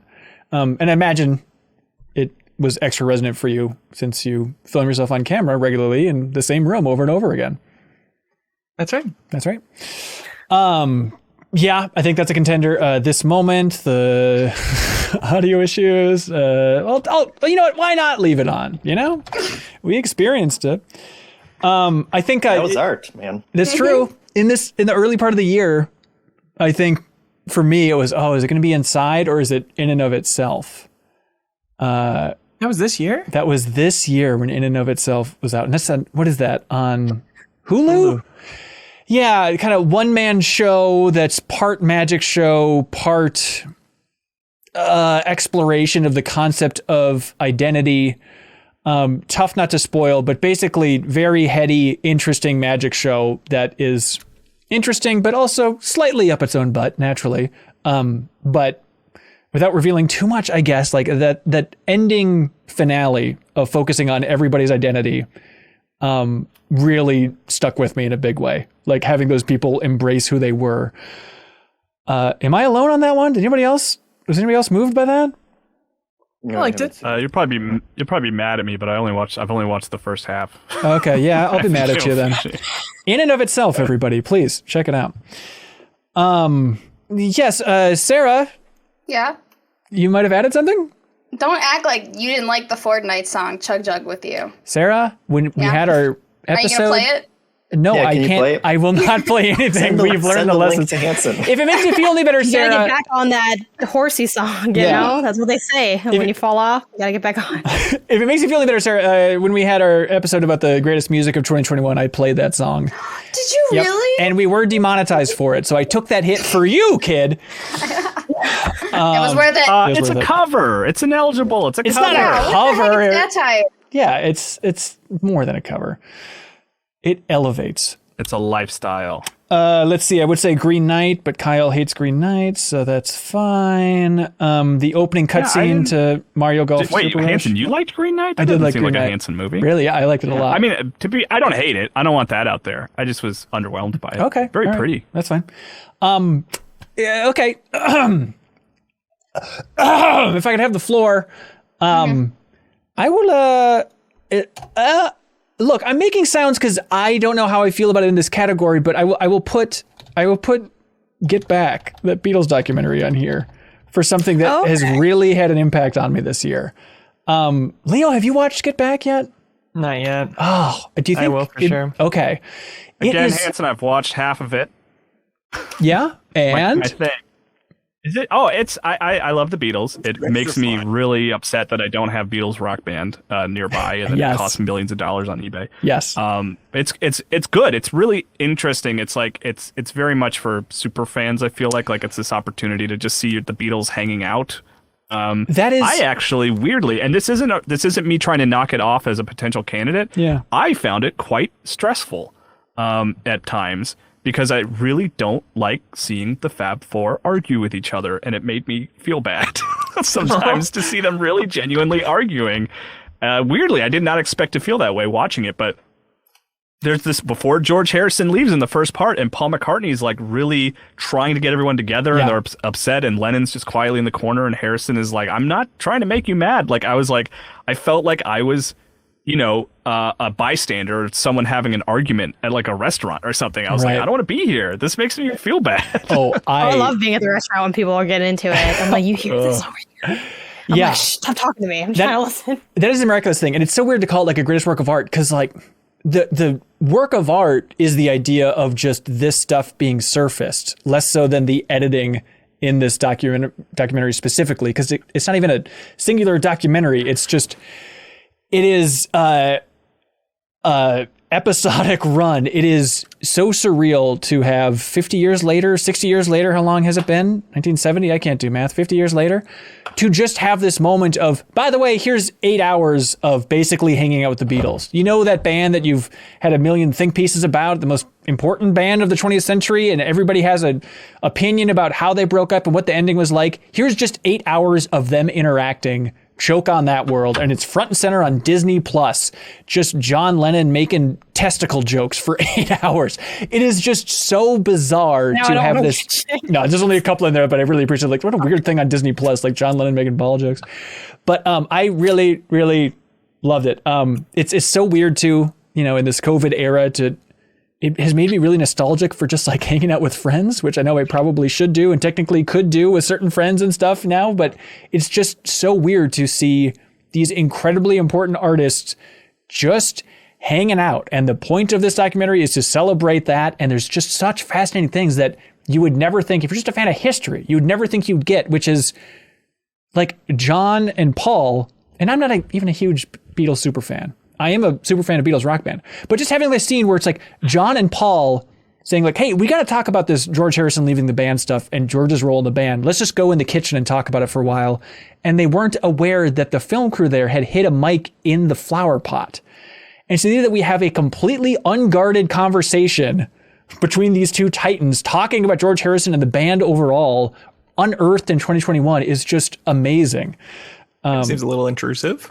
A little intrusive. Bouncing off me right now.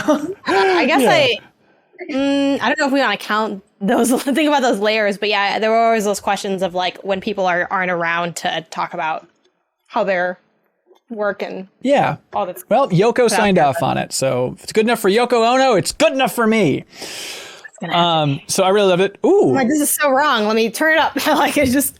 Yeah. Who has this next one on here? I put WandaVision on there. Disney Plus reminded me of that, like, hey, there's Marvel stuff. And, like, what's the best Marvel thing from this year? I think WandaVision, by and large, with maybe an argument to be made for Loki as well. Hang on. WandaVision really surprised me. This is the year I really got into Marvel stuff at a deeper level. Unsurprisingly, I've watched, Endgame and all that jazz, like, as of late. But now I'm like, okay, this is what I do. I'm tuning in every week, even though I don't want to tune in every week. This is how they designed it, whatever. And I'm hanging out with people and I'm talking about the show. And I think with WandaVision, when I first heard the pitch of it's going to be a bunch of different decades and TV eras, I'm like, all right, whatever. Yeah. And I didn't really think much of that other than like, oh, an interesting gimmick. Maybe there'll be some fun nostalgia. But it was so much deeper than that. I think it was just such a great examination, without giving too much away, if you haven't watched it for some reason, of grief and mourning. And it really, what I like when the MCU is at its best in the modern era, I feel like they are contextualizing things that they have long planted before. So really, it just made me gain an appreciation for both Wanda and Vision, and also their relationship and what that relationship really means. Because they have one, but and other things that end up happening with those two characters.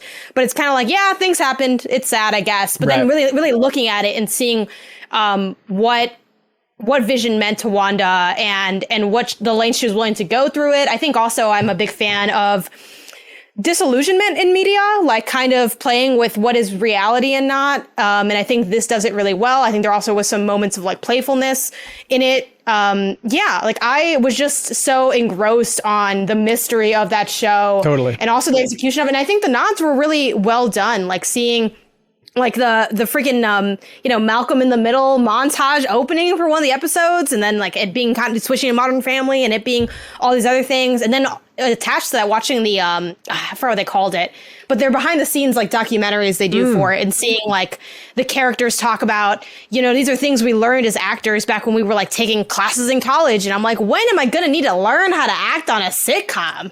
But here I am finally using what I studied and them doing it in front of a live audience and learning all of that. I just really appreciate the hell out of that show. And I think it was really good. Yeah. I forgot that it was this year. That seems crazy to me, but yeah, it's definitely my favorite. It's my favorite Marvel TV series. I really, really loved it. Especially like that first episode. If you just want to zoom in just on that first episode, I think it's absolutely a contender.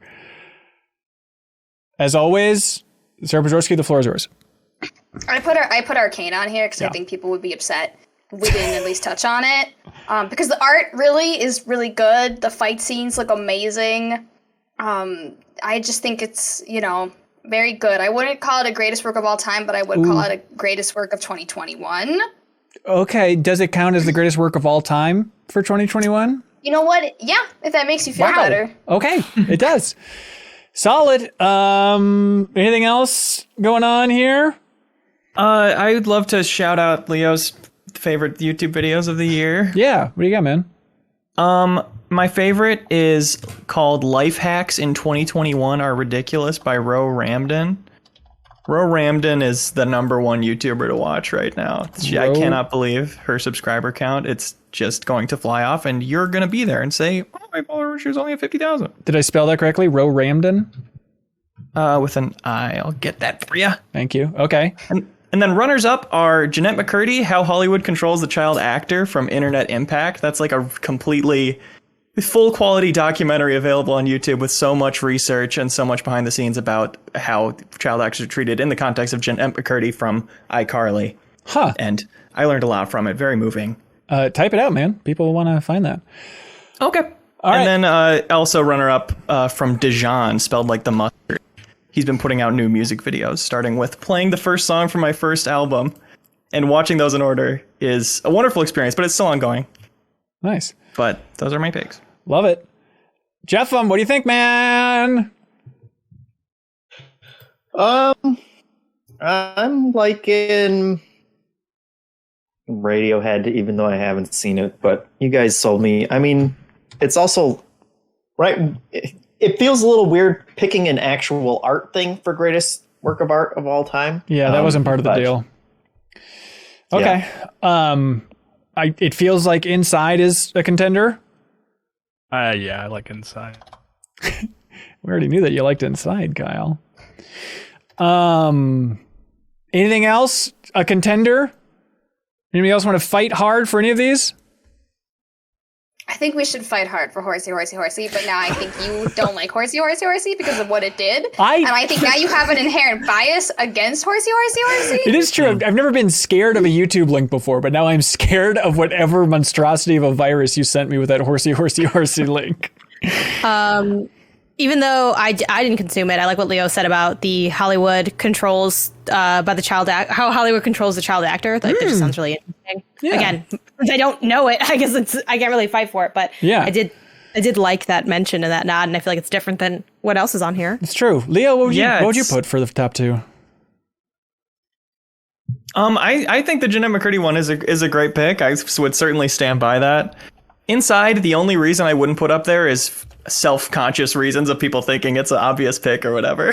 So recognizing that, it's like, yeah, it is my favorite piece of art from this year, probably. Yeah. What are we scared of the internet? We don't need to be scared. We can be ourselves. We can embrace what we want. I know because I have a Discord of nerds. Shots to the nerds out there. I know you're all listening. Hell yeah. And people in my life like love listening to that album. Like people have listened to the hell out of it. And I think too, it's been a big part of like internet culture, which doesn't mean that having more reach doesn't mean you're a more impactful work of art, but I think I've seen a lot of people take to it. Like, I think it's very relatable. Like, I think Inside's cool because it has something to say that I think a lot of us had within us, but can't really voice. And I think that's what good art does. I totally hear you. Be able to give a voice to like thoughts that you can't articulate yourself. Absolutely. Sarah, did you see Inside? Did you have thoughts on that? Yeah, I liked it. Oh, there we go. The songs were stuck in my head for a very long period of time. That sounds good. The jump musically from his previous special is unbelievable. Like, the composition and Inside is amazing. Is this our list? I mean, Arcane is definitely third. I like it. On that list, just to respect Sarah and everybody in the chat screaming. We all like that. WandaVision and Beatles, I think, are certainly up there. Chug Jug with You is up there. Horsey is sort of de facto winner. But all right, maximum winner for the greatest work of art of all time in 2021. Bold claim. Inside by Bo Burnham on Netflix. Minimum. Radiohead's Kid A Amnesia exhibition from Epic, which that's only PS5, Kyle? And PC. And PC. Yeah. Okay, cool. Totally free. Hey, that's it, everybody. That's all the categories. We did it. Heroes. Woo! Everybody here. Thank you so much, everybody watching us live. Thank you so much, everybody watching us right now. It's live for you. Listening to us right now, it's live for you. Thank you for your support this year. This has been fun. And lest you forget, let's take a stroll down memory lane here. Best thing for 2021. Maximum is the invasion system in Deathloop. Minimum, best thing in 2021, the grapple shot in Halo Infinite. Dumbest thing. Maximum, no music in Life is Strange True Colors if you're a streamer. Minimum is Ubisoft NFTs, the bits and quarts of it all. Biggest news for 2021, maximum is the Activision Blizzard abuse snowballs. Minimum, the GameStop meme stock. What a stupid industry. The game we all agree is probably good, but we didn't play. Maximum, Shin Megami Tensei 5. Minimum is Lost Judgment. Best character, maximum is Celine from Returnal. Minimum is Chicory, the main character there.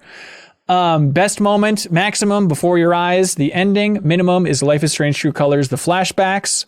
The greatest work of art of all time for 2021, maximum, Inside from Bo Burnham. Minimum, Radiohead's Kid A Amnesia exhibition.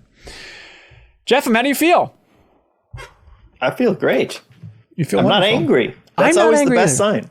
It's what's always walk away not angry at each other. So. It is fascinating to go into these things. Good job, everyone. I love it because I go in and in my mind I'm like, Samus is such a lock. There's no universe where Samus isn't taking character of the year this year because I think it was kind of a weaker year overall for characters, if I may be so bold.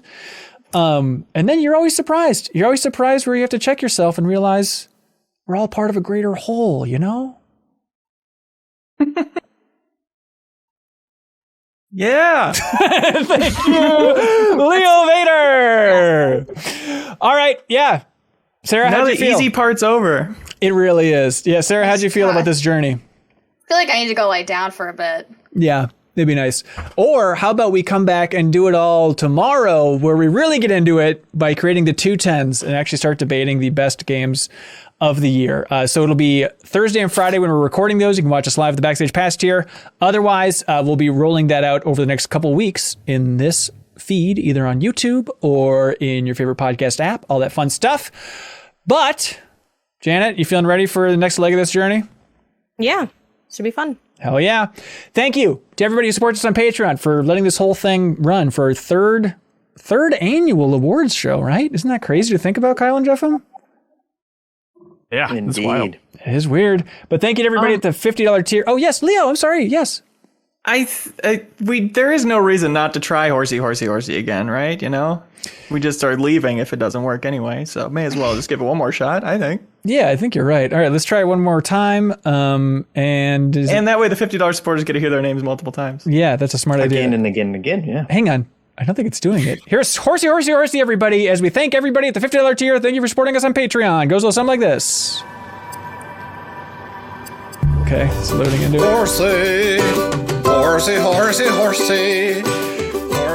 Thank you so much to Patrick Polk. We've made a mistake. Of course, another Eden's Chrono Cross crossover. Andrew Uerkwitz, Opposwitch on Xbox, Shake's True King Music, Kris, Fixture Gaming's Fixture S1, I Am 8-Bit, DivergeCoffee.com, Zachary Pligge, Ludwig Roque, Andrew Vala, BeatenDownBrian, PrettyGoodPrinting.com, Jawar Hello, Mr. Nomer, John Higby, Drew Waranis, Steve Bamdad, Clemens Zobel, Purebred number 6, Star Killer, Spider Dan, Spiral in Your Eyes, Preetham Yarlagata, General AD 99, and Ron with 2 N's. Thank you so much, everybody. Be good, have fun, let's go.